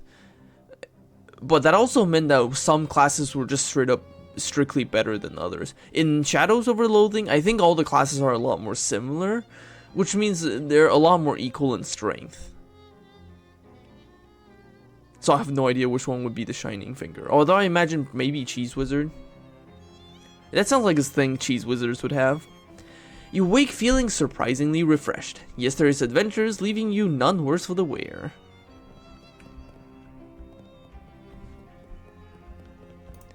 We are a cheese wizard. We have so much shit we can be getting. Constantly damage enemies, what? That's a thing? Holy crap.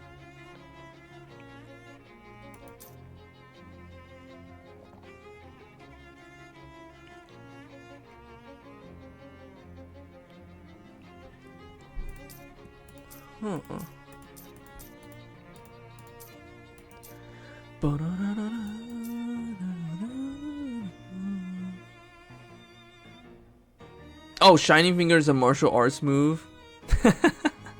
Muscle or Moxie. True, true. Oh my god, Lydia's boon. Oh my god. Oh, that's so strong. Our stats are so high. 3, 4, 3 right off the bat. Jesus Christ. You didn't feel like reading it when you were in grade school. You don't feel like reading it now. Oh, we are so strong. Gundam G.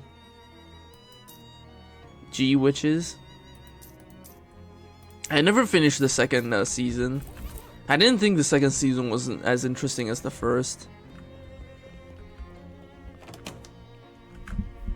Morning, Lydia. How'd you sleep? Wait, why are you still wearing all those wet clothes?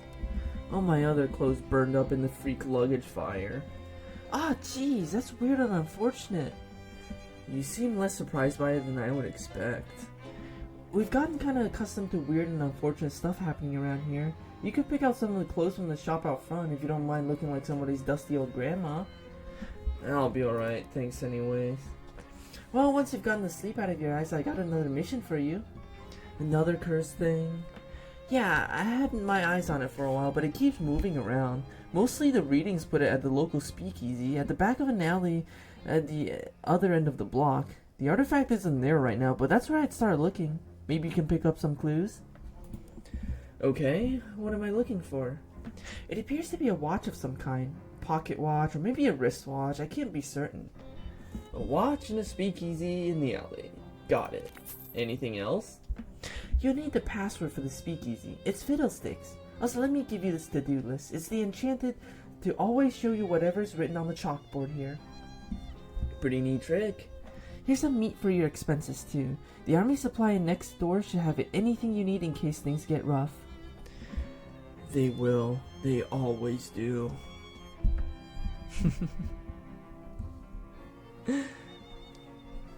Dragon Ball with mechas. G Witches was actually the anniversary of G Gundam, which is probably why the tournament... Oh! Not the Yuri in space one, but a different Gundam that just starts with G. Okay. I'm never gonna uncurse the fedora.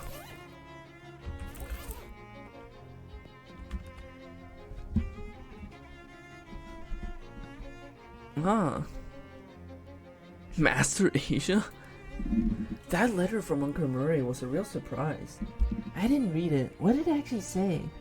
Basically, he just asked if I could come visit him because he needed help with something big and he knew I had an adventuresome spirit. Adventuresome spirit? Yeah, that's Murray, alright. I haven't seen him in ages. I mean, I only ever saw him at Crimbo, and sometimes he came with us when we went to camping in the summer. But after I moved out to go to college, we kind of lost touch except for birthday cards. But you dropped everything to come and see him? I wasn't carrying anything of value, just a crappy desk job that I was sick to death of. Well, working here would definitely be more exciting than working at a desk job. You yourself are working at a desk right now. Yeah, but you aren't taking over for me. You're taking over for Uncle Murray. Let's just hope it's a temporary gig. The horse also has a Gundam? What? That is so funny. Hey Jessica, not to dispute the importance of collecting these weird artifacts or anything, but I'm worried about Uncle Murray. How is this helping you find him? Oh, I guess I didn't really explain that. See, the Detectatron 1000 is new, and we only really got it running after Murray disappeared. He always searched out artifacts in more hands-on ways, researching, networking, following rumors, that kind of thing. The last artifact he went after, it could be basically anywhere, but the Detectatron only detects the nearest artifact. I see. So you figured if we pick them up in order, eventually we'll get the right one he was looking for. Right, I wish to hell he left a note about where he was going, but I guess he either thought it was too dangerous and didn't want us following, or he just rushed off all excited like a kid in a toy store. That's Murray for ya. Can you remind me where you said where the watch is? It moves around, but it's usually at the speakeasy in the alley next to the newspaper office, and the password to get in is Fiddlesticks. It moves around? Well, it's a watch. Presumably someone's wearing it. Someone who spends a lot of time at the speakeasy. Hun Saiki. Oh.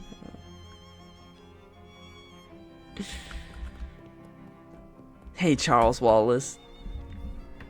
Hey, good to see you're up. We've had quite a morning already. See that bookshelf over there? Just bought it. It's a real rare find, Lydia. Came from a 17th century cargo ship, the Mustflower. Wow, that's quite a provenance for a bookshelf. Yeah, it was the ship's wheel. Captain brought the muskflower out of dock, couldn't steer, drove into a starfish. The whole thing sank instantly. Anyways, anything I can help you with? Nope. Shelf full of books. You look at a recent bookshelf acquisition. Charles just couldn't resist an antique bookshelf. A man and his amazing deals. Wow, I can't believe I slept through the antique bookshelf, man. All the books are in Latin. Never learned Latin myself, so who knows if it's the history of the Roman Empire we got there, or pornography. Could be both. You know any Latin, Lydia? Only pig Latin. Oh yeah? So what's Latin for pig? No, I mean pig Latin. The Latin word for pig is pig Latin? Fascinating language. You select a random book from the Latin language collection. Lorem ipsum doloris amit appears to be about graphical design in the Holy Roman Empire. Hard to imagine that knowledge has become relevant to your quest, but hey, now you know where to find it. But what is this? Cheeses I have smelt? How'd that get slip in there? Better take it. Clearly too modern to have any resale value in the antique store anyways. We got one woman's tale of her travels and many terrible cheeses she encountered along the way. Magna. We have learned queso fustulento. You read the author's account of the world's worst smelling cheeses. It inspires you to feats of great stench.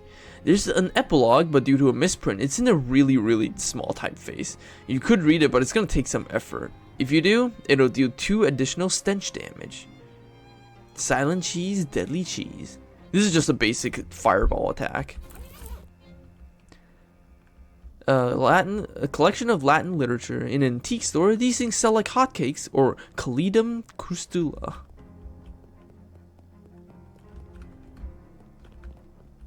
I'm never using the uncursing machine. Anybody want to play chess? Not me, never learned. Jessica? Sure. Oh yeah, we basically cannot win. We basically can't win against Jessica no matter what we do. Not until we have enough to use the special moves.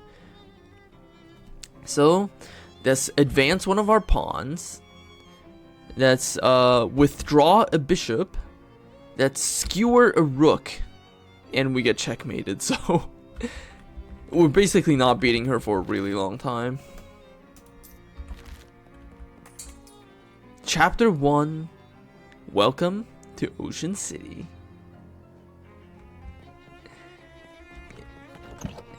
Hey, Cola Wars man. Hi there, my name's Lydia. Hello, fellow war enthusiasts. I'm Herschel Wood.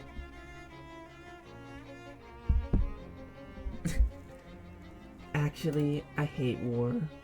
Herschel's expression doesn't change. Can I interest you in any fine historical memorabilia? What's the story with those grenades? Oh, they're probably fine. Why doesn't the box just say fine grenades then? He looks at the grenades then at you. Say, how'd you like to do some field research? Sure, why not? He hands you a bunch of grenades. Just try them out the next time you get in a fight, and when you're all done, come back and let me know how it went. Okay. We got dubious cola war grenades. Questionable integrity. Ah, shop.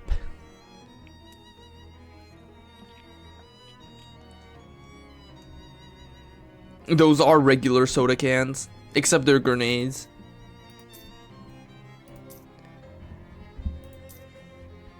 Ooh, we can learn Parmesan Missile. Deals 3 physical damage and reduce Moxie by 3. We also need sardines for the cat.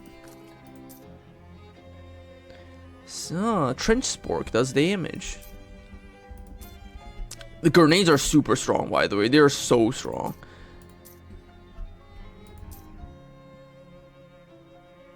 I don't think we need Parmesan Missile just yet. I will. I would like a Trench Spork though. I want to cast some spells.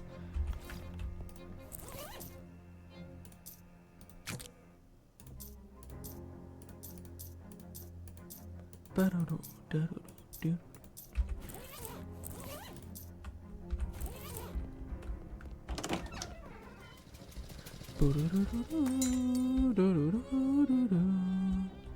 Calliope! Maury Calliope, have some sardines. You open the can of sardines. Calliope immediately wakes up, devours the entire can, and then purrs as she licks the remaining oils from your fingers.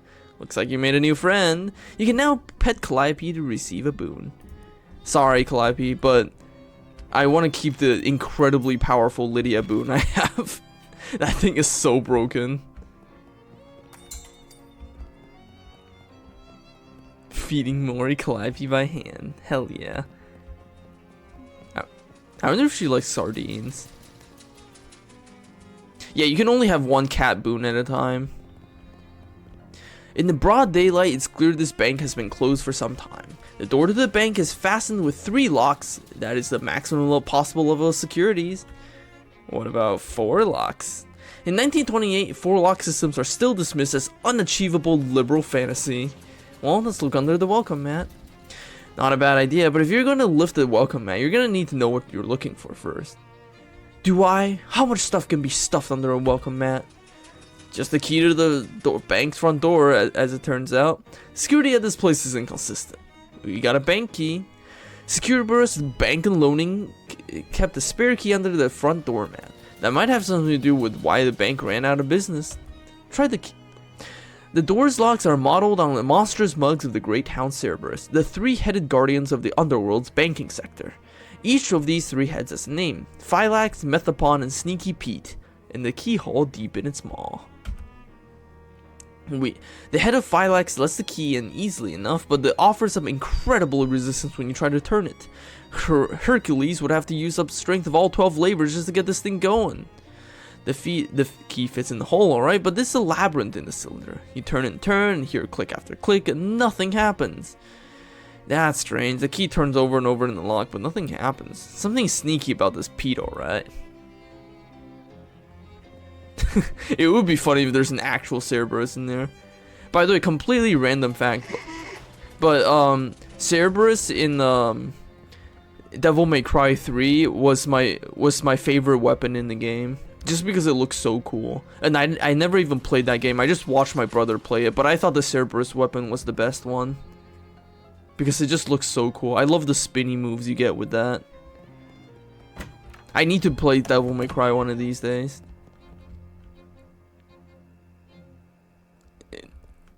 Oh, Cerberus is back in 5? Oh my god, I gotta play that. Oh my god, I have to play. I really gotta play DMC someday. This is the alley where Jessica said this speakeasy was. You weave between various trash cans and piles of uncanned trash until you reach a serious looking door. A little panel slides open near the top of the door and narrow eyes regard you through it. Password.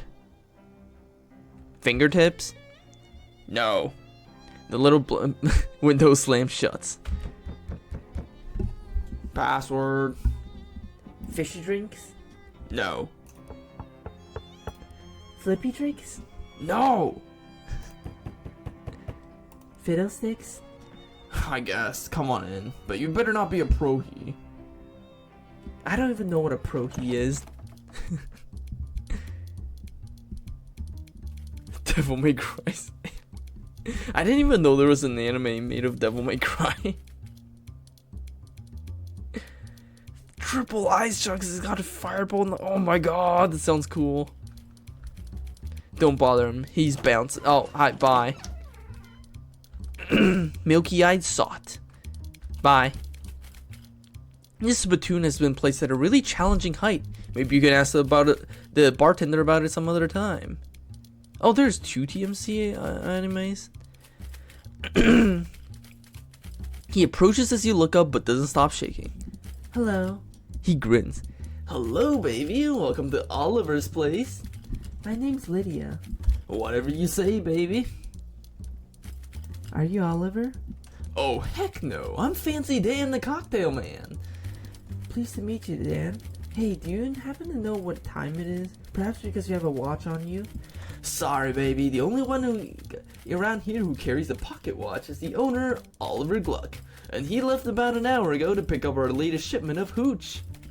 From who? From whom, baby? Before I was Fancy Dan the cocktail man, I was Fancy Dan the English teacher. Sorry, from whom? From the mob guys we always get it from. Whither went Oliver? Fancy Dan smiles. The old refrigerator factory.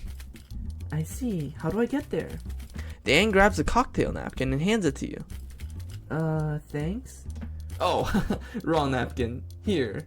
He takes that napkin back and grabs a different one with a couple of icons scrawled on it. Take a mapkin? We got a napkin map. As you take the napkin, Dan points at one of the icons on it.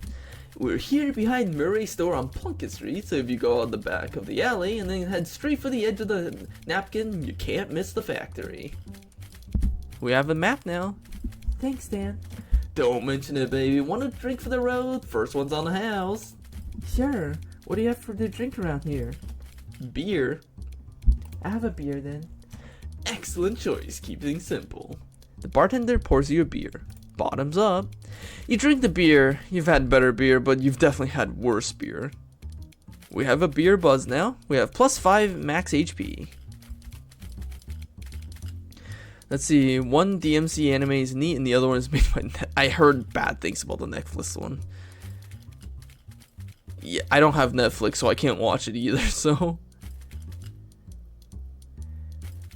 I did in fact watch my brother play DMC 1, 2, and 3 when he rented it out from that video game rental store. You guys remember when video game rental stores were a thing? But yeah, my brother rented out DMC 1, 2, and 3, and I watched him play it. I remember the first one was very rough. The second one was... I didn't like the second one. And the third one was obviously, you know, the most exciting out of the three. With really great writing. Like, I still remember watching him play that game and hearing the lines. It's like, I think it was like Virgil asking with a sword, and Dante was like, "No way, you got your own." I still remember that fucking line. Alright. Hey Dan, your spittoon is kind of inconvenient. Nah, baby, that's a platoon aimed for spitting in. That's gone out of style now that mass-produced cigarettes are readily available anyway. No, that's a bona fide historical artifact. What? Really? That's right, belonged to a famous adventurer from Frisco, just before the turn of the century. Really? Who? Well, nobody's exactly sure. A lot of people think it belonged to Muffler Fumperdink. It's a strong theory, because if there's one thing we know about that cat, is that he loved spittoons. But other people say they belong to a fella by the last name of Third and Lion.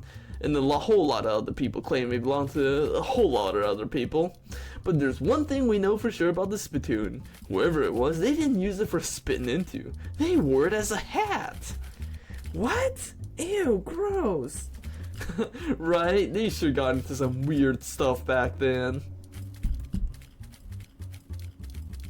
Yeah, no, the virtual mic controller. God, yeah, no, the third game, like, even just watching my brother play, it was a fucking blast. It was such a good game. I really liked the action, even though at the time I was really young and it was a little bit too violent for me, but I still really enjoyed watching it because it was just so awesome and so cool. Wait, weren't these the fishmen from the Watchful Eye basement? You're so used to not thinking about where things go once you put them in a tube. Hey, remember me from the tube? Beat off, hun. We're off the clock. I didn't realize you could talk. I can talk about anything you like. Dickens, Flobbers, Brontes. What can you tell me about the Brontes? I think their books are too long. What can you tell me about Dickens? I think his books are too long. What can you tell me about Flaubert? I think his books are too long. What books are the right length? None. Okay, that was helpful. Enjoy your drinks. They don't want to be disturbed, and you already sent them through pneumatic tubes once. This lady seems to be dancing into a different song than the other people. This guy's been infected with the Charleston fever. There's a door here. It won't budge. Must be barred from the other side. This guy doesn't care about anything except the bass line. The player piano trills a tune. This lady is making ethereal music with spirit-filled glasses. It's weirdly responsible of this illegal poison dispensary to have a first aid kit, but let's see what's inside it. Gauze pads and activated charcoal briquettes. These people are obviously on a first date and you shouldn't bother them. I love her hat, by the way. That's a very good hat.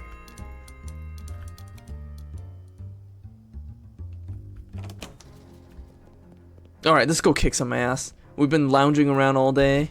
We got asses to kick. Let's go to the fridge factory. As they're walking, Gabby strikes up a conversation. So you're new in Ocean City? Your first time at it? That's right, yeah. What things have you got of it? Well, to be honest, it seems a little run down. Yes, Gabby understands you. It was much nicer before the economy happened. Lots of people, very excitement. Oh, have you seen that boardwalk yet? It's like a cat wearing pajamas. What? It has games there and a fortune teller. Oh, that does sound like a cat wearing pajamas. Yeah, let's go to the boardwalk. Cool accent of the fridge factory. Not sure if this lamppost is holding up the hobo or vice versa. Hi there, I'm Lydia. Well, hey there, pleased to meet you, Lydia. I'm Dusty. I can see that. Yep. I meet a lot of new people in my travels, so I got my name embroidered on my shirt for convenience. So what are you up to? Oh, nothing much, just hanging around. I was gonna run a 3-card Monty down the boardwalk, but that didn't pan out. Why not? Well, there's a fella already running a game down the way, and I prefer not to step on his toes. Just as a matter of professional courtesy, you see? I see. And also because carnies get real scary about that kind of thing. And I ain't looking to get murdered anytime soon. Any way I can help? Well, that's real kind of ya. I was kinda looking for a different corner. Can you spare me a nickel for a cup of joe to get my feet moving? Give her the meat. Here you go. Thanks, lady. You're a real good egg. She gives you a jaunty wave and wanders off. You can't have the face of that one post.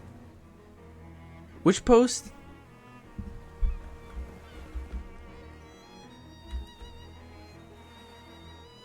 You enter the dimly lit tent to see a teenage girl dressed as an old woman sitting at a velvet draped table. She points to a sign on the wall that says tarot readings 50 meet. A dude looking bored driving his car and then making a face with the penis comic.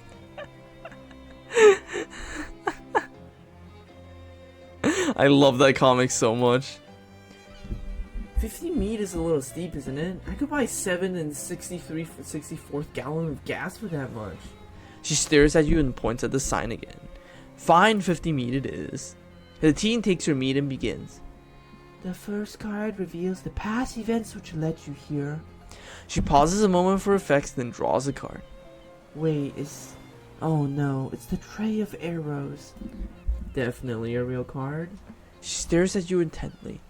This implies a lingering memory in your adolescence. Something about a storm, perhaps?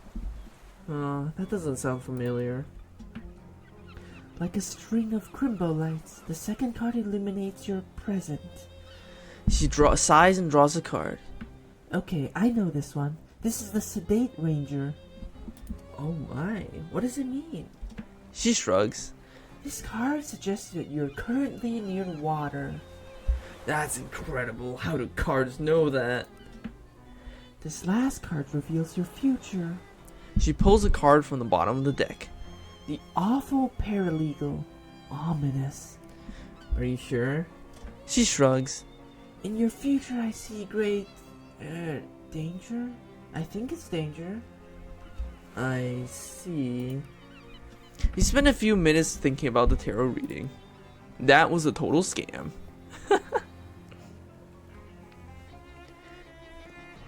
Tony Fiasco, hat photographer.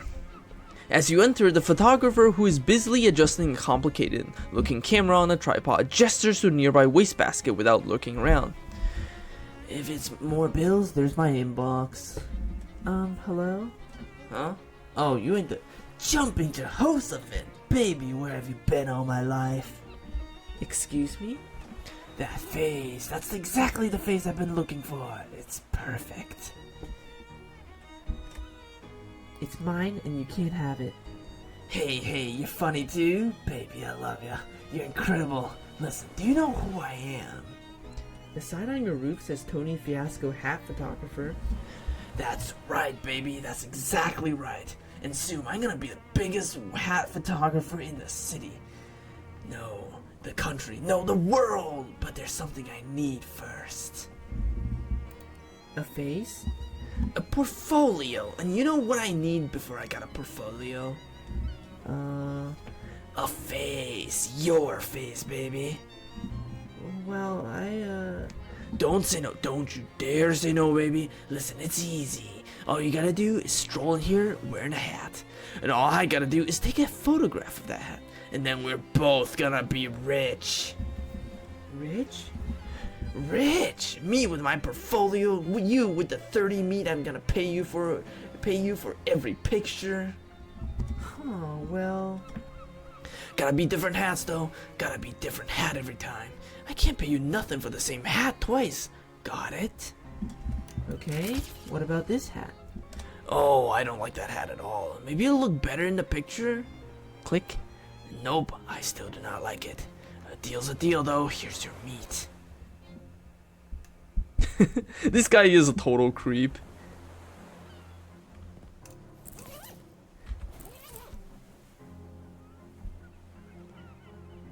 Not gonna lie, the voice I was doing for him, I kind of copied it from a horror game. I think it's called like Sniper Killer. In that game, there was also a creepy photographer, and I'm literally just copying that guy's voice acting when I was doing this guy's voice, because this guy's also a creepy photographer. A grouchy-looking guy is sending. Why is my phone vibrating? Grouchy-looking guy is standing under the shade of this tiny building's eaves. He glares at you silently. This game of skills tests your everything. Talk to the attendant. Step right up, test your strength and your agility and your intellect. Every winner gets a prize. You there, miss, care to face a challenge of a lifetime? Only 10 meat. What's the challenge? I like to start newcomers off with something relatively easy. All you have to do is guess my age, throw a dart to pop a balloon, and drive a nail into this board with one swing of a hammer. All at the same time? That's right. Care to try it? Okay. You aim the dart while winding up your arm for the hammer swing and squinting at the proprietor. Well, you look about 38, but... Pop! Bang! You reek of cigarette smoke, so I'm gonna say 34. Nicely done, right on the money. Here's your prize, some fancy new beach shoes. He takes out a pair of clogs from under the counter and hands them to you. We got the crab clogs. The shoes were made at the beach out of the materials that were closest at hand. We now walk like a crab. Let's fucking go.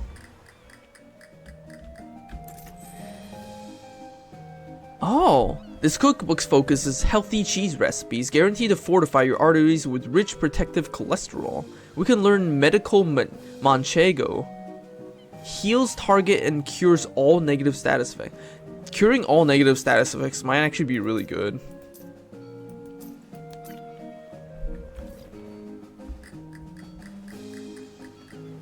It's a long pier, but you don't want to take an even longer walk off of it. That's fine. We got a handful of cream cheese. What? Okay. I'm not sure why there's cheese in the pier. Rusty cola can. That's a pretty good bomb. Wow, we got a crusty ring.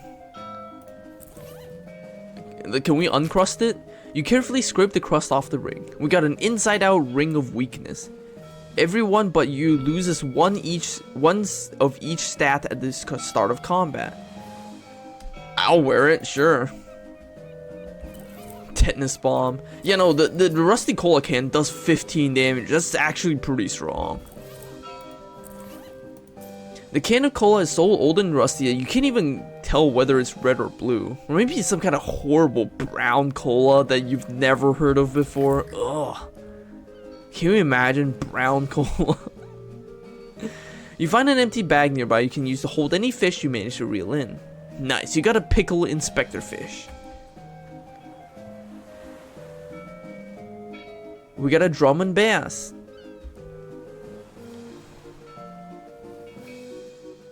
You got a root beer taffy. Okay. It isn't fizzy like actual root beer, but this root beer flavored saltwater taffy will heighten your magical abilities regardless. Maybe it's a placebo kind of thing. We got a sarcastic fringe head. We got a doubting Thomas fish. We got a filibuster carp. We got a grand slammin'. Alright.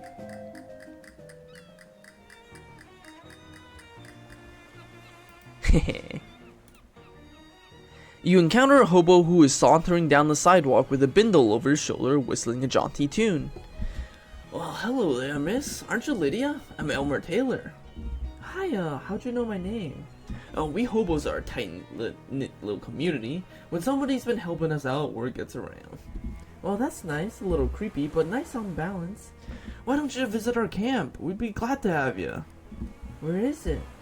Well, you just head down 12th Street, you'll see the lot where the old hardware store used to be, and then you take a... You know what, this would be simpler if I just mark it on your map for you.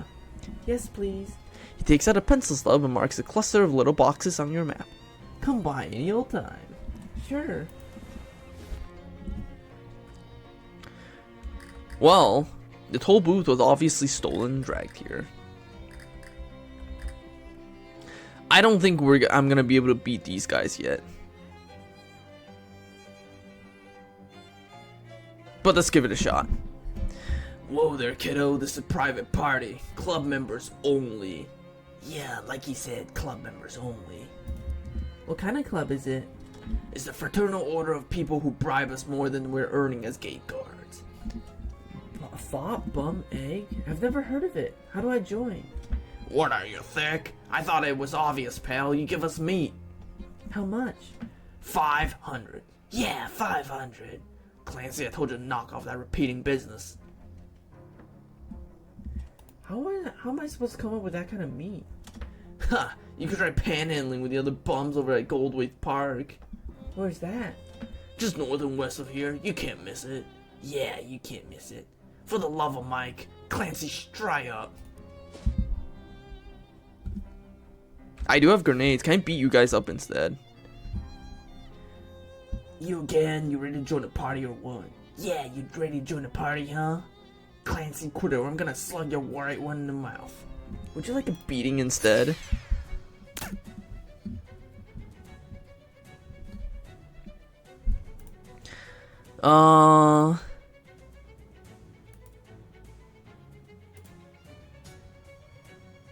There's no saves in this game. But then again, you don't permadeath either. We do have a grenades that can kill this guy instantly though. Ooh, this kneecapper guy is actually pretty scary. I think we should take him out first.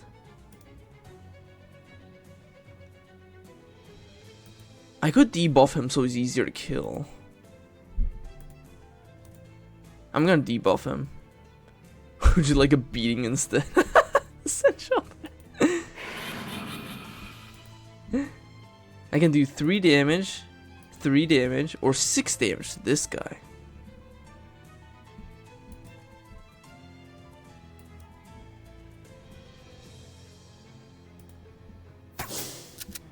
Ow. 2 damage. 1 damage, 1 damage. How about I heal instead? Okay. I need to kill somebody. I can also heal myself too.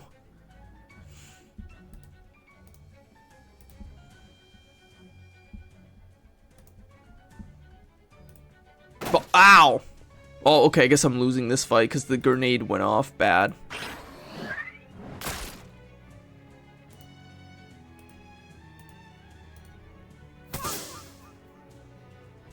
Heal. Ow. I'm dead.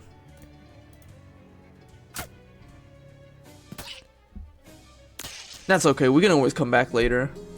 I'm not really sure what you're expecting to have that happen there. Maybe next time you decide to pick a fight against 4 huge mob goons, maybe bring a little more firepower. You waited for a few minutes for your wounds to scab over. We now have covered with scabs, which gives us +3 max HP. So every time you lose a fight, you actually get a buff. So it's like, the more you lose, the stronger you get, so... You could technically just keep throwing yourself at the problem until you brute force your way through, but we need more firepower first. Let's go to the hobo camp. A young man wearing a flour-dusted apron swaggers up to you with a loaf of French bread on his shoulder and an arrogant sneer on his face. Hey lady, this is doughboy territory. If you want to walk down the street, you gotta pay the toll. What's the toll? 5 meat. I don't have 5 meat. Too bad for you then, chump, because I'll just take it out of your hide. He unlimbers his loaf of French bread, wielding it like a club. Well, I guess we gotta fight. Why is there a tentacle here?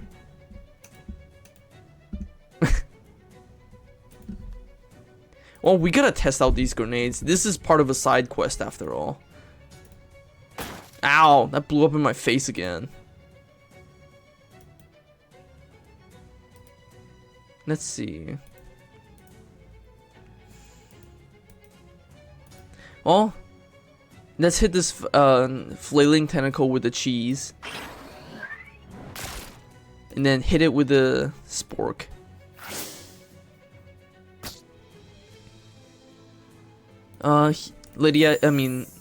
Gabby, heal. Alright. Let's see. 6 damage, 5 damage.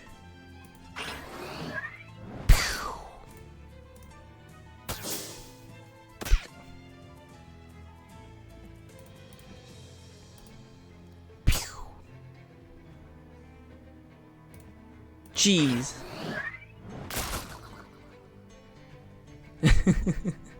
French cleric wielding normal French mace. Man, the battle music is so different. For those who don't know, if you play as a jazz agent, the battle music will be completely different for the entire game. I'm playing as a different class for once, and I'm hearing a completely different battle music I've never heard before, and it's such a weird experience.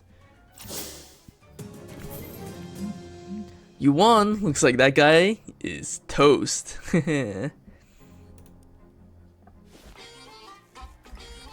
Hey, it's Howie, the hobo you met in the boxcar last night. Hey there, Howie. How's it going? Well, hey, Evidence and Lydia. Nice to meet you again. Looks like that rumor you heard about a hobo camp turned out to be on the level. Oh, sure, the old hobo code is pretty trustworthy as a general rule of thumb. You're pretty good on the harmonica, Howie. Thanks. You want to know my secret? Sure. Have only one hobby in all the world to practice it.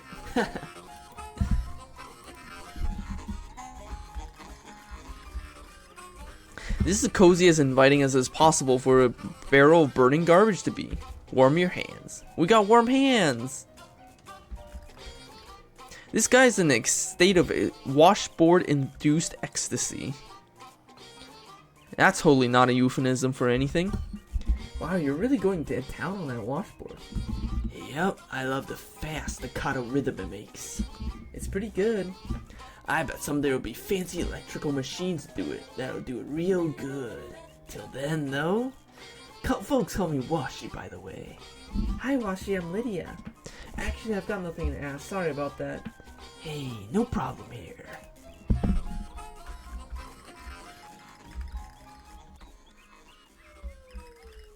You probably shouldn't mess around in here. You'll wake people up.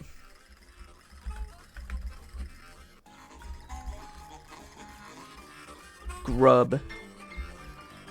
Due to supply chain difficulties, the grub car is currently BYOG. Condiments are still available to camp residents. There are ample condiments, but you don't feel like taking any. There's nobody in here. Hi there, I'm Lydia. Howdy. They call me 52 Teeth Thompson, or just 52 for short. Huh, is that because of the 52 white keys on the piano? Nope. Wow, it's lucky that they happen to find a piano for the camp. Oh, I brought this baby with me.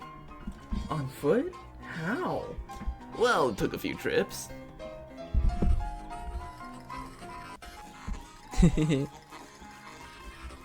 This is the hobo lady you met at the boardwalk earlier. She gives you a smile and a thumbs up. Hi there, Dusty, right? That's me. And your name was Lydia? Got it in one. Great. How you keeping, friend? Oh, no complaints that would make any sense to describe. How are you liking the camp? It's real nice. Everybody's real personable, even if most of them are a bit quirky. I'm thinking of getting a poker game together if I can find anyone with a full deck. It's Gus, the guy you met in the rain when you arrived at Plunkett Street. Hello, Gus. Why, hello there, Lydia. I believe it was. That's right. Always a pleasure to have a run-in with a friendly acquaintance. It's nice that the rain cleared up. It is nice. I do enjoy the rain, but I also enjoy dry clothing. So you're the kind of guy that's comfortable in any sort of weather, eh? Yes, I do my best. Can't stop a rain cloud by crying after all. And in fact, when you get right down to it, pretty much anything that happens to a person can be considered weather of a sort. Oh, that's real philosophical. Oh, Gus says, if you can find pleasure in any circumstance, you'll never be a sufferer of misfortune.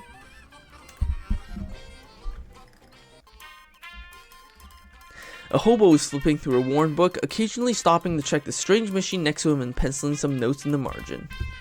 Hi there. Hello. Oh, hello. You must be new here. I don't think I've seen you around before. Yeah, my name's Lydia. Pleased to meet ya. I'm Letters McGabe. Is there anything I can help you with? What do they call you Letters? I'm an expert in cryptography, aka hobo code. Are you familiar with it? Nope. What's that? It's a system of pictographic elements that can be written unobtrusively onto walls or carved into fence poses, etc. They're traditionally used by hobos to leave messages for other hobos, to mark a house where occupants are charitable, for instance, or to warn of a vicious guard dog, that sort of thing. I'm working on expanding the system for more general communication purposes. My eyes are glazing over. What's that book you're reading? This is a hobo code manual. I can teach you the basics if you'd like. Sure, that sounds useful. You spend 10 minutes or so going over the basics of hobo codes with Letters. He teaches you some of the most common glyphs. If you'd like to know more, just ask any hobo you meet. They're honor-bound to assist new learners. That's the hobo code. That's the hobo code. What's all this stuff in the room? Stuff is a little overbroad of a topic for conversation. Feel free to point to any particular object you want to ask me about, though. I'm always happy to be informative. This device seems to have music coming out of it. Hey, Letters, what's this contraption? That's just a radio. You don't understand the title of these books, much less their contents. What are all these books? Manuals for various types of codes and ciphers, vinaigrette, Beaufort, and treaties on several variations of columnar transpositions, and classic Mormon German mix-up code, and so on. Interesting. Just a few books on old pictographic languages in there too. Fascinating stuff. Bewildering array of partially redacted nonsense. Say, Letters, what's with this poster? There's some general purpose hobo code glyphs I'm working on. There's a bunch of them that are blacked out, though. Yes, well, they're still experimental, so I decided it'd be wise to take some precautions. There's one thing these notebooks have in common, is that you do not understand any of them. You got a lot of notebooks here, Letters. Yes, and all my notes on the hobo code, more notes on codes in general, languages in general, as well as my studies on radio, telemetry, telegraphy, and telephony. I believe my aunt's recipe book is in there somewhere too. Did you write all these in code? I can't make out a single word. No, that's just my handwriting. Wow, you haven't seen one of these in ages, whatever it is. Hey, Letters, what is this thing? That's a teletype machine that we salvaged when they shut down one of the local post office branches for cutbacks. We've patched in the into the local telegraph network so we can communicate with some of the other hobo communities.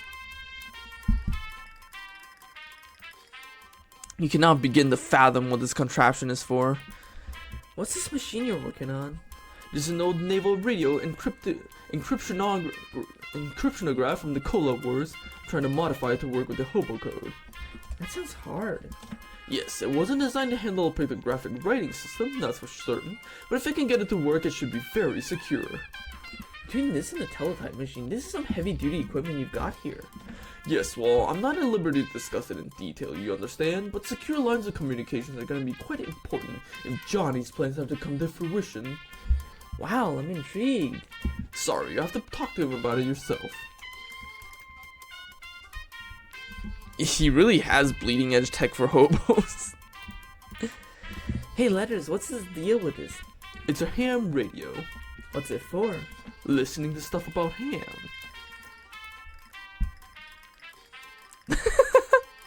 I love how the walk cycle freaks out if you just use a mouse.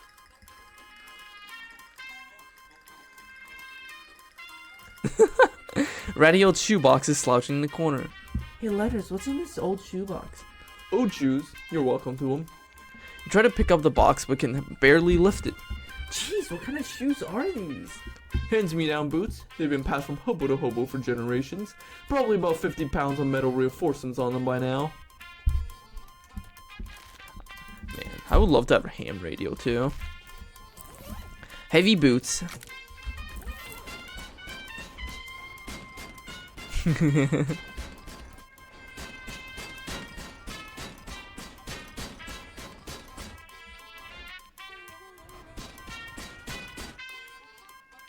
I love how the sound plays normally even if your walk cycle bugs out.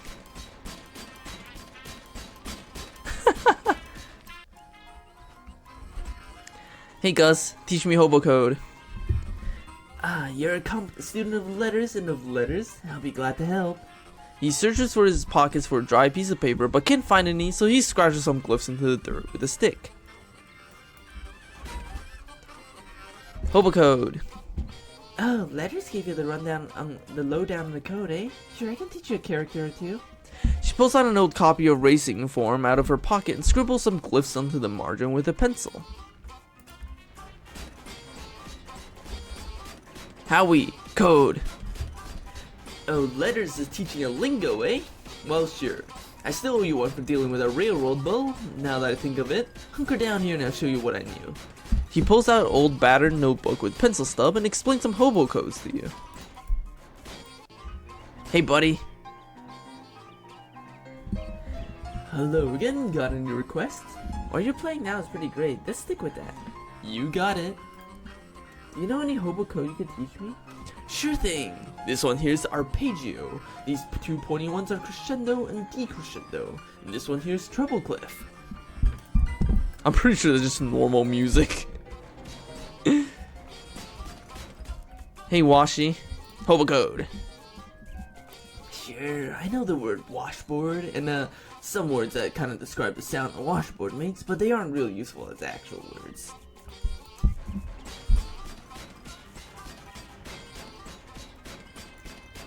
This is a hobo lady you haven't met yet.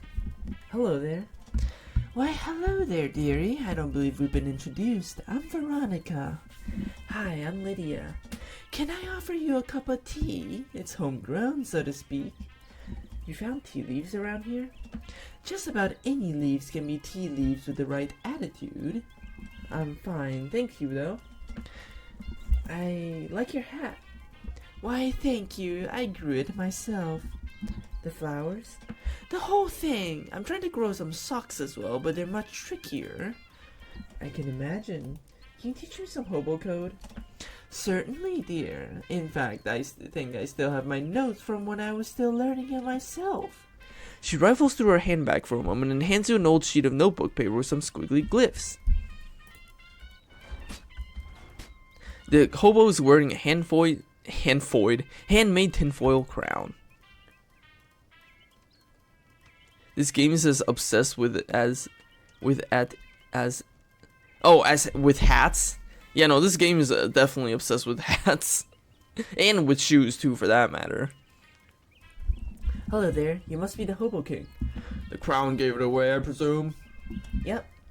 Well, you're absolutely correct. I am the Hobo King. Though, to foster a more familiar air, I permit my subjects to call me Johnny.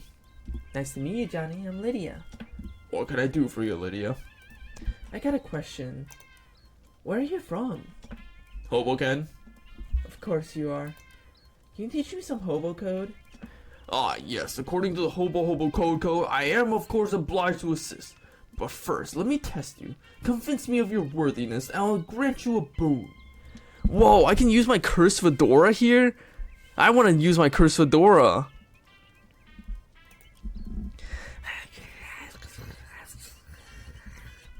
What was that? I didn't quite catch it. Is this some kind of a mind trick? That won't work on me. My crown is made of tinfoil. Oh, rats. Oh. Tinfoil actually works. So I can't use my cursed fedora mind tricks on him. Damn, so that's what the cursed fedora is for. You can do mind tricks. That's cool. Letter said you're working on some kind of a secret plan. Oh, did he? He wouldn't say what it was, though. Certainly not. That information is mine alone to divulge. So, would you divulge? You are practically a stranger. I apologize, but I cannot jeopardize an operational security.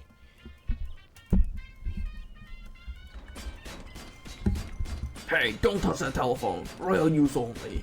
This phone isn't actually connected to anything. Don't let it hear you say that.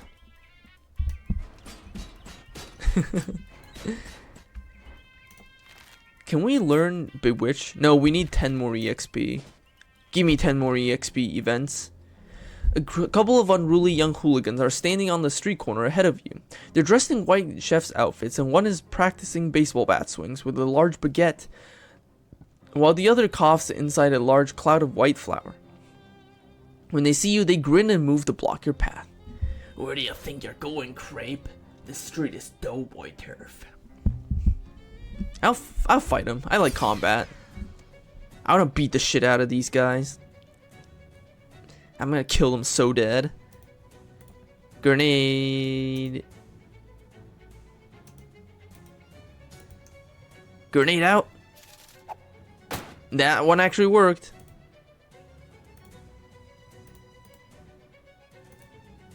I'm gonna debuff this guy. And then spork this guy.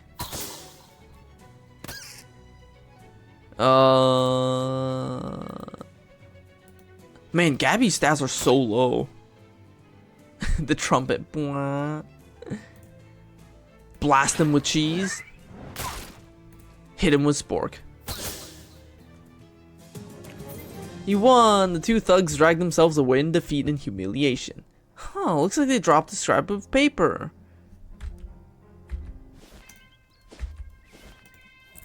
The Doughboy Hideout recipe. You read the recipe. Looks like the Doughboys are holed up in old Snackle Mill's facilities. We're not gonna go there yet, though. Yeah, we need to get Gabby to level up or something. Her stats are so low right now.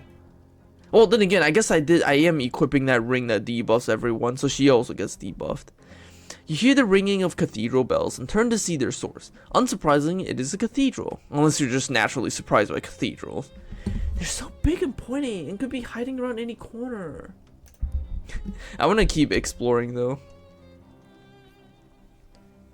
Maybe take it. I could do that, but then again, I also like debuffing the enemy. So you stop short as you turn the corner and duck behind a lamppost. Down the street, 3 doughboys are hanging out in the thick cloud of smoke. Huh. On closer inspection, well, distant squinting, none of them have cigarettes. Where's all that smoke coming from? One of them is waving his hands mystically. Are they conjuring flour? That's a good trick, but it doesn't look like a great idea to just stand there breathing it. Let's kill them. Oh, hi, I have a tentacle? I have a tentacle.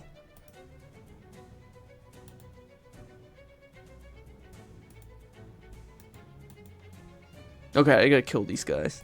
Grenade out. Ow.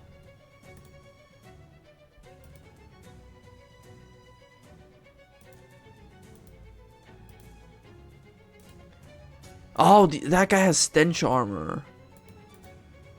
Well then now hit this guy. The tentacle has balls.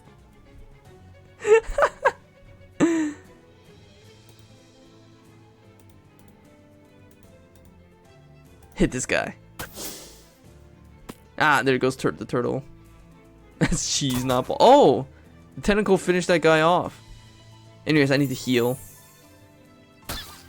Ow. Cheese balls. Let's see. I can hit him for 6. Let's just toss another grenade. Ow! Jeez, I killed myself with the grenade. Well, that did not go well. We might lose this fight. Oh well. Ow.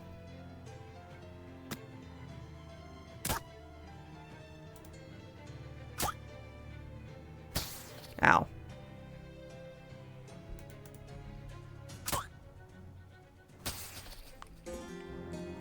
God damn it, it's that fucking grenade. You lost. It's true what they say. Too many cooks spoil the broth. Except instead of broth, it's your butt. Instead of spoiling it, they kicked it. You take a moment to contemplate your future failure. We got 1 mysticality. Cool, our stats are going up. We have 5 mysticality now, and we can read that book. The cheeses I've smelt. Oh wait, no, not this book. The Handgun's Tale. Study. You commit the techniques to memory, then practice them by shooting the book to pieces with the nearest convenient handgun. We now get +1 to weapon. That's very useless. But we have it now. On your way to wherever you run into a cool guy wearing some cool sunglasses, strutting down the avenue. Hey baby, what's happening? Hi. I can see you dig the shades. You've got good taste. What? You like my sunglasses. Oh, gotcha. I don't think anyone calls them shades for at least another 20 years, though. I pride myself on being cutting edge. He flips open his coat, showing you his rows of sunglasses inside. Care to buy yourself a pair? For you, only 25 meat. Yeah, I'll buy it. Snake, do you like my shades? Sure, it's a deal. Now, that's what I like to hear. He takes your meat and expertly selects the best pair of sunglasses for you from the lining of his coat. Looking good, baby. Nice doing business with you. That's the last of the cash. I need to square things up with Miss Brewster, so thank you for that, baby. Miss Brewster? She's the lady that runs the boarding house me and the other traveling salesmen stay at when we're in town. She's strict, but it's a nice place. Check it out sometimes. The reveal is really funny. We'll check out all these places next time because it's getting pretty late. I just want to get some skills right now. Some EXP. Gabby takes out a piece of candy from her purse and tosses it in her mouth and holds out the purse to you. Want one? Sure, thanks. Huh, your purse is just filled entirely with saltwater taffy? Yes, it's Gabby's favorite. We got root beer taffy. I guess I did hear somewhere that goblins process sugars really effectively and don't need as many vitamins as humans. Jealous? Your brother cosplaying as your dad's ex with just a pair of sunglasses. On your way to where you're going, you happen to notice a guy sitting across the street. In particular, you notice that he's sitting on top of a mailbox. He notices you too and extends his hand towards you for a handshake. You call out across the traffic. Hi, you realize I'm about 30 feet away, right? Yeah, but I can't leave the mailbox. Sometimes I regret my curious nature, but I guess I'll ask anyways. Why can't you leave the mailbox? Come over and I'll tell ya. Next time. You find your path unexpectedly blocked by a huge pile of junk. A broken down car, a busted lamppost, a couch with the springs poking out of it, and a wide variety of other assorted trash. Jeez, what happened here? Oh, Gabby has a memory of it. There was an accident of a couple of weeks ago. That car had a tire break and smashed on that lamppost. That explains the car and the lamppost, but why are they just still here? And what's with all this other junk? City trash takeaways are all contractors now, and who wants to pay for it? Nobody. So the car waits there, and people put junk there because that's the place where junk is. Huh, well, I guess we'll go around it. No, not in the street. That's dangerous. Look at what the lamppost for what a car can do. Well, sure, but the traffic isn't bad right now, and Here, it's not any problem. Gabby starts picking up junk and stacking it out of the way, clearing a path through the middle of the pile. thanks, Gabby, but that's not really... Heave. Ha! With a mighty shove, Gabby knocks over the wrecked car over on its side and wrestles it into a parking spot. Wow. Gabby should show that car where a car goes. Phew. Yeah, if this antiques thing doesn't work out, you could probably get a job threatening to park people's cars for them. Well, Gabby's muscle increased by 1. Well, she just got a stat up, so. 2 goblins are wearing shorts with suspenders and carrying, you know those things, those marching band things? They're like an upright harp, except instead of strings, they have metal xylophone bars. Those things. Anyways, these goblins are carrying those and they interrupt you. Very interesting doujin plot. Hi, hello. Hi, what's up? You are intruding on the territory of the Glocklands Inn. Am I? I don't know what a Glockland is. We are the Glocklands, we both. We are the toughest of all street gangs in Ocean City. What do you think about that? Sure, I guess you do look pretty tough. That's true. We do it. Your xylophones are pretty cool too. What? Xylophones? These are glockenspiels that we have. Oh, Glocklands, I get it now. I am so outraged over you. I think we shall a mugging do. I want to use my cursed fedora. I want to see what that does.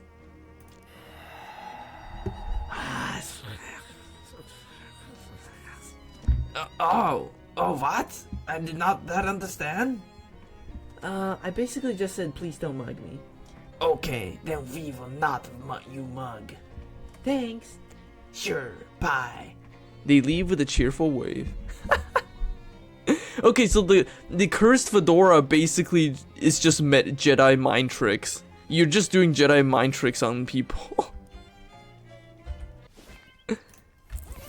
Did we get EXP? No, we didn't get EXP. You know, we're basically a Jedi. Oh, more taffy from Gabby. Hold on, I want to eat a taffy. As you chew on the root beer taffy, you feel the tendrils of mental energy reaching from your brain into the earth beneath you. You try to ignore all the shrubs and old trash and focus on the more mystical interconnectedness of it all. You stop dead in your track when you see 3 of those weird fishmen lurking in the mouth of the alley up ahead. They're peering around with their glistening, staring eyes and glurbling at each other quietly, until one of them notices you. It insta 2 companions start stalking towards you, making wet growling noises. Ah, jeez, what even are you guys? Blurb. Well, are you evil invaders? Or are you natives that were displaced by urban development and seeking to reclaim what's rightfully yours? The fishermen confer briefly. Evil? Okay, thanks, as long as we're on the same page. I'll just shove past them. I ain't got this time for this malarkey. Get out of my way, chum. You shove past the fishmen, whose slimy hands can't find purchase to grab you and stride away. They glurble angrily at you, but either they're too startled to make any further issue of it, or they're trying to basically keep a low profile. Either way, you make it out of there unscathed, except for the fish slime. An elderly man with thick sunglasses shuffles up to you with a determined expression. Before you can react, he shoves some meat in your mouth and shouts in your ear. Operator, get my worthless son on the line. Mister, I'm not a payphone. That's what the last payphone said, and I'm not buying it. Let me talk to my fresh-legged son. I'm sorry, sir. The line is busy. Please try again later. Bah! Probably gobbling with one of the floozy girlfriends. He shuffles away angrily and we got some meat. Yeah, he shoved his meat in your mouth. That's what he did. Hands up in the air, girlie. You're on Tin Lizzy turf, and this is a stick-up. You turn to see a woman in oil-stained overalls pointing a cool gun-like tool in your direction. What the? Is that a cocking gun? Stick-up isn't usually in such a literal sense. Actually, it's a grease gun, so I guess it's more like a slick-up. Gross. Everybody's a critic. Give me your wallet. Nice cock. I'm gonna grab your gun. You pull out your wallet and nervously fumble it, dropping it at the woman's feet. When she growls and reaches for it, you swiftly grab her wrist and twist the grease gun out of her hand. Hey! Looks like the grease is on the other, lug nut? Honestly, I don't know anything about cars. You're gonna regret messing with the Tin Lizzies. I'm gonna regret touching this filthy grease gun more. Go on, scram. We got the Tin Lizzy grease gun.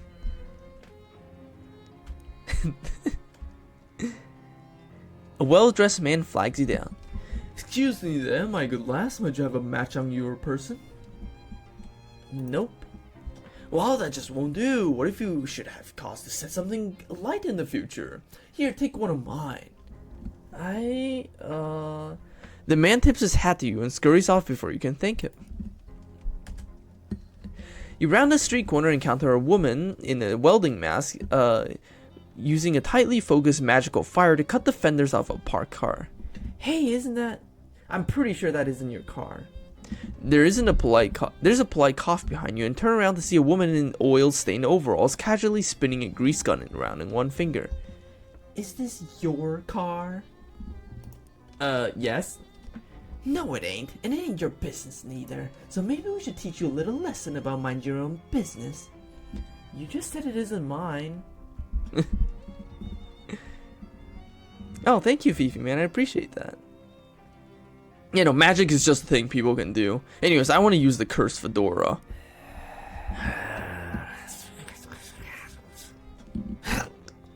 The woman snap bolt upright, as straight as a tire iron. Well, the straight part of a tire iron. Their eyes go glossy and the color drain out of their faces. There's a clatter as the grease gun falls to the ground. Thanks. I'll have that. You two march back to your clubhouse and don't bother people's cars for a while, okay? They turn and march away like sleepwalkers dreaming about military parades. It's so fun to use the hat, but we don't get any EXP from using the hat. We gotta actually fight someone. You notice a pile of yellowish white grit in the middle of the road. You catch a whiff of it and identify as muscle corn. Must have fallen off a truck and then been run over by a series of different trucks. It's powerful stuff, you wouldn't let it go to waste. You carefully separate the corn from the asphalt. It's like separating wheat from chaff, but with a little bit more of a modern spin on it. We got some crafting materials. Lydia, yeah, no, she's very scared of her own mind control powers. You're unexpectedly surrounded by 3 Glocklins, menacingly playing their glockenspiels at you, which is a real trick if you think about it. Hey, what gives? This is a muggery. We insist on it that you, to us all your meat give. What, like all of it? That's crazy. I guess that is a little extreme. Save instead 6 meat? Finally, we can fight. I want to use my... Oh, we have one last grenade.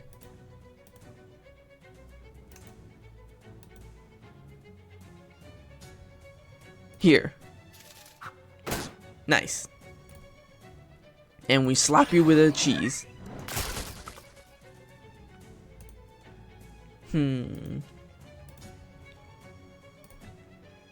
Here.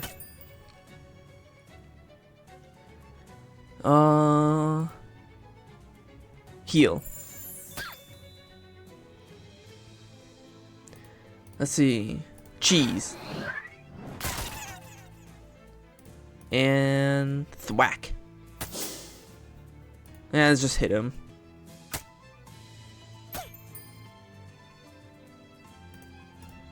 And cheese.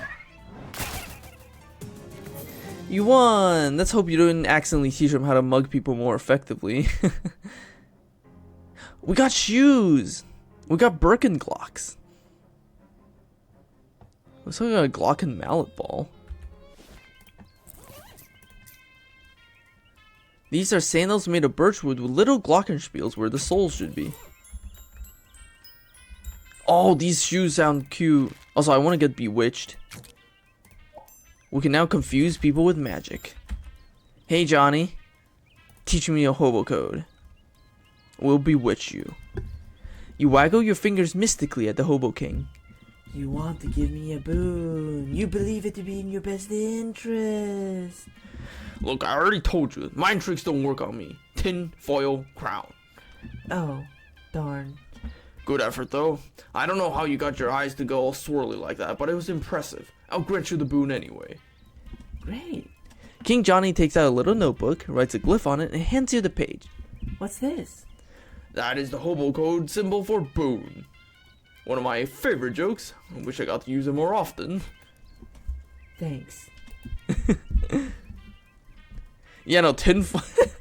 Why is tinfoil so strong? I should keep my eyes peeled for hobo code glyphs. Which I believe there's some on Plunkett Street. You turn the street corner and duck behind a mailbox just in time to avoid being spotted by 3 Tin Lizzies, who are either squatting on a stoop or stooping on a squat. I'm bored. When's the last time we had a good rumble? Ages, but we got a non-aggression pack with the Doughboys. Big Liz wouldn't like it if we messed that up. What about the Glocklins? Want us to fight some of them? They're too weird. You can't understand what she's saying. You lean in, careful not to be discovered. What? I can't hear you with that helmet on. Are you eating something under there? Sandwich. Yeah, no, there's a lot of random events. Anyways, I want to fight these chicks. I want the EXP. Wow, they got flying wrenches. Let's see. Sleaze damage. Fire. Sleaze damage. Their stats are not that high. Their stats are in fact very low. I can one-shot this. I can one-shot her. I can also one-shot her. I can one-shot all of them.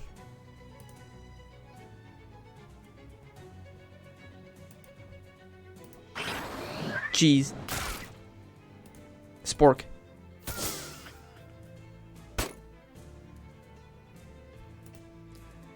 Kill her.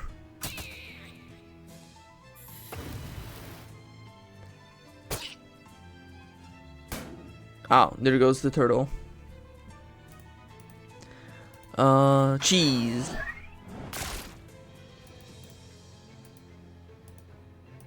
Kill. Beat him up. Ow. Kill.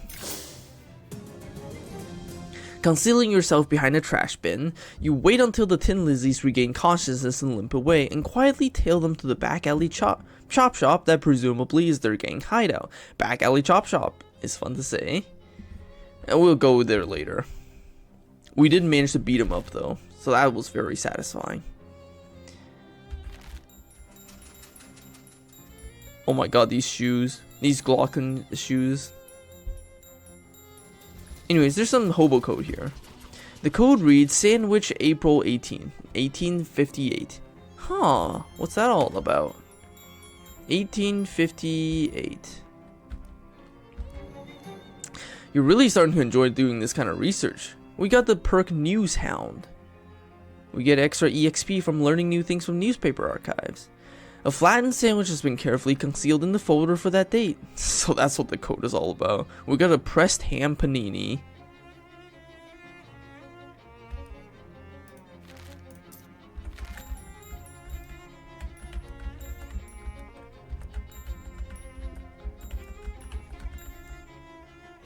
April 18th. Frisco Frights. This morning at 5:12 Pacific Standard Time, the city of Frisco was rocked by a massive earthquake, the magnitude of which science has not yet agreed upon a method of measuring. The initial death toll is estimated at as much as 500, although that number will certainly increase due to the fires currently raging across the city. There have also been strange scattered reports of witnesses who claim to have observed unusual phenomena such as beams of black light, subsonic laughter, and soul-rending nightmares, though our editors wish to point out that these Frisconians are known for their fondness of psychedelic intoxicants. I feel like that's a Lovecraft reference.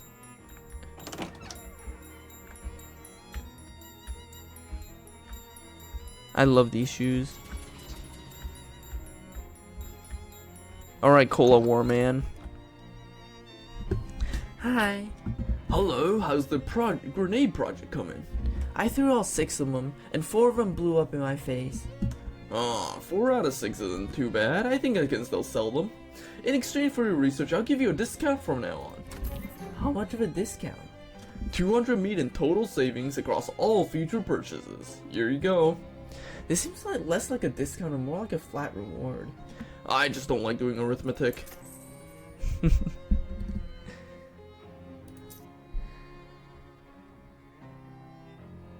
Oh, right, I can... Hold on, I just remembered the boardwalk has a healing skill we can learn. As you're walking down the street, a doughboy steps into your path, menacingly slapping the end of a long French baguette into his other hand. Well, well, well, look at what we have here. You don't scare me, bread boy. You're all alone and I can take one of you guys easy. Oh yeah? What about me and my friend behind you, tough girl? Nice try, but this is the oldest trick in the book. No, I actually am back here. Oh.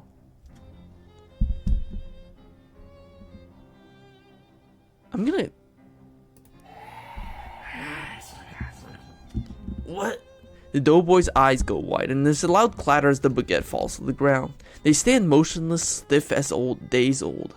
You spend a couple of minutes shifting them into funny poses, then walk down the street whistling a jaunty tune. We got their loaf. Man, this cursed fedora is actually so cool. I like having this cursed fedora.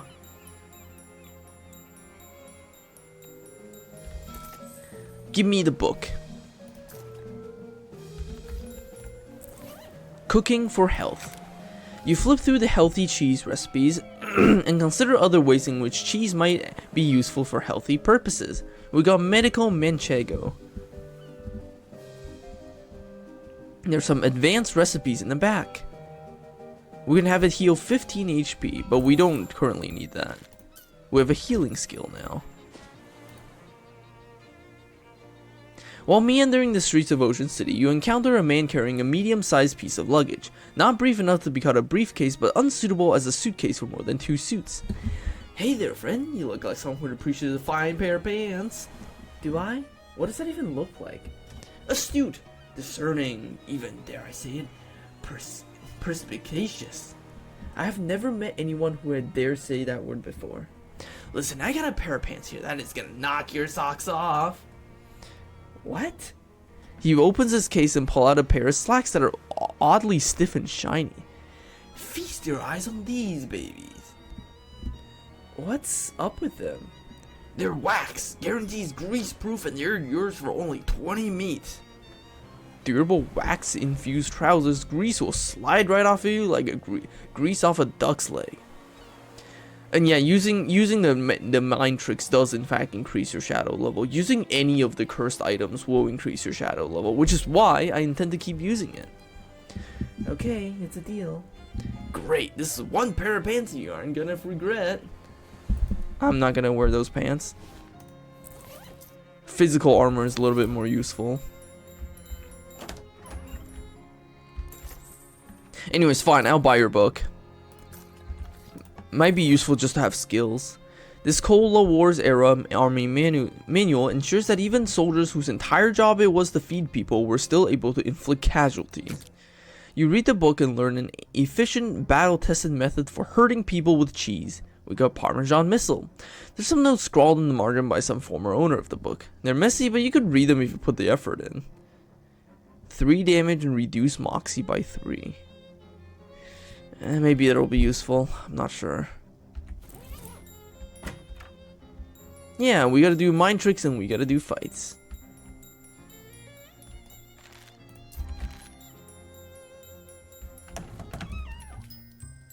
Oh, music! Some hobo code. Grapes under here. You quickly pry up the tile and sure enough there are grapes. We got some floor grapes.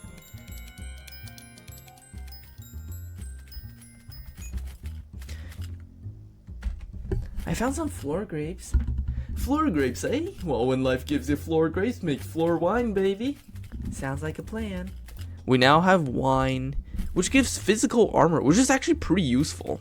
So we're gonna have some wine. One wine coming up.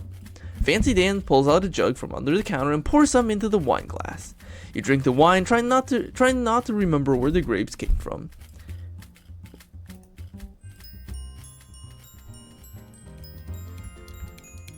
Oh my god, this soundtrack.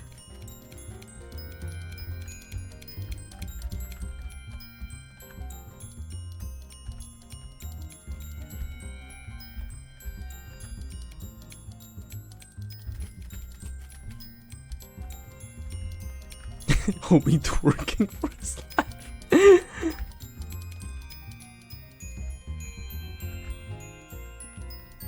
God, I love the soundtrack in this game so much.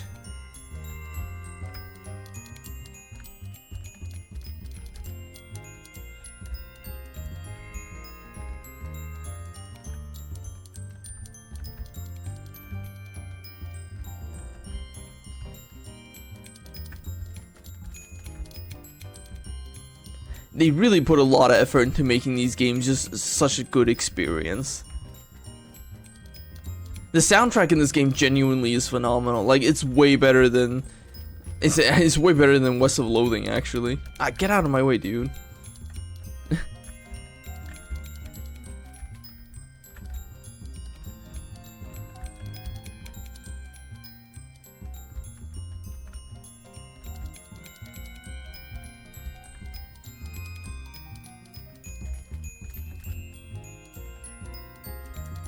Okay, that's enough. I can't do this all day.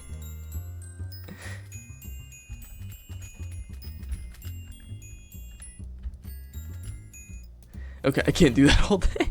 I actually have to end the stream here. It's like 12:42. I kind of lost track of time because this game is just so much fun. Yeah, no, this game is so much fun. I can do this all fucking day. But yeah, thank you all for watching tonight. I plan to stream this again sometimes, probably next week. So, hope you guys will join me again. Have a good night, everyone. Bye bye.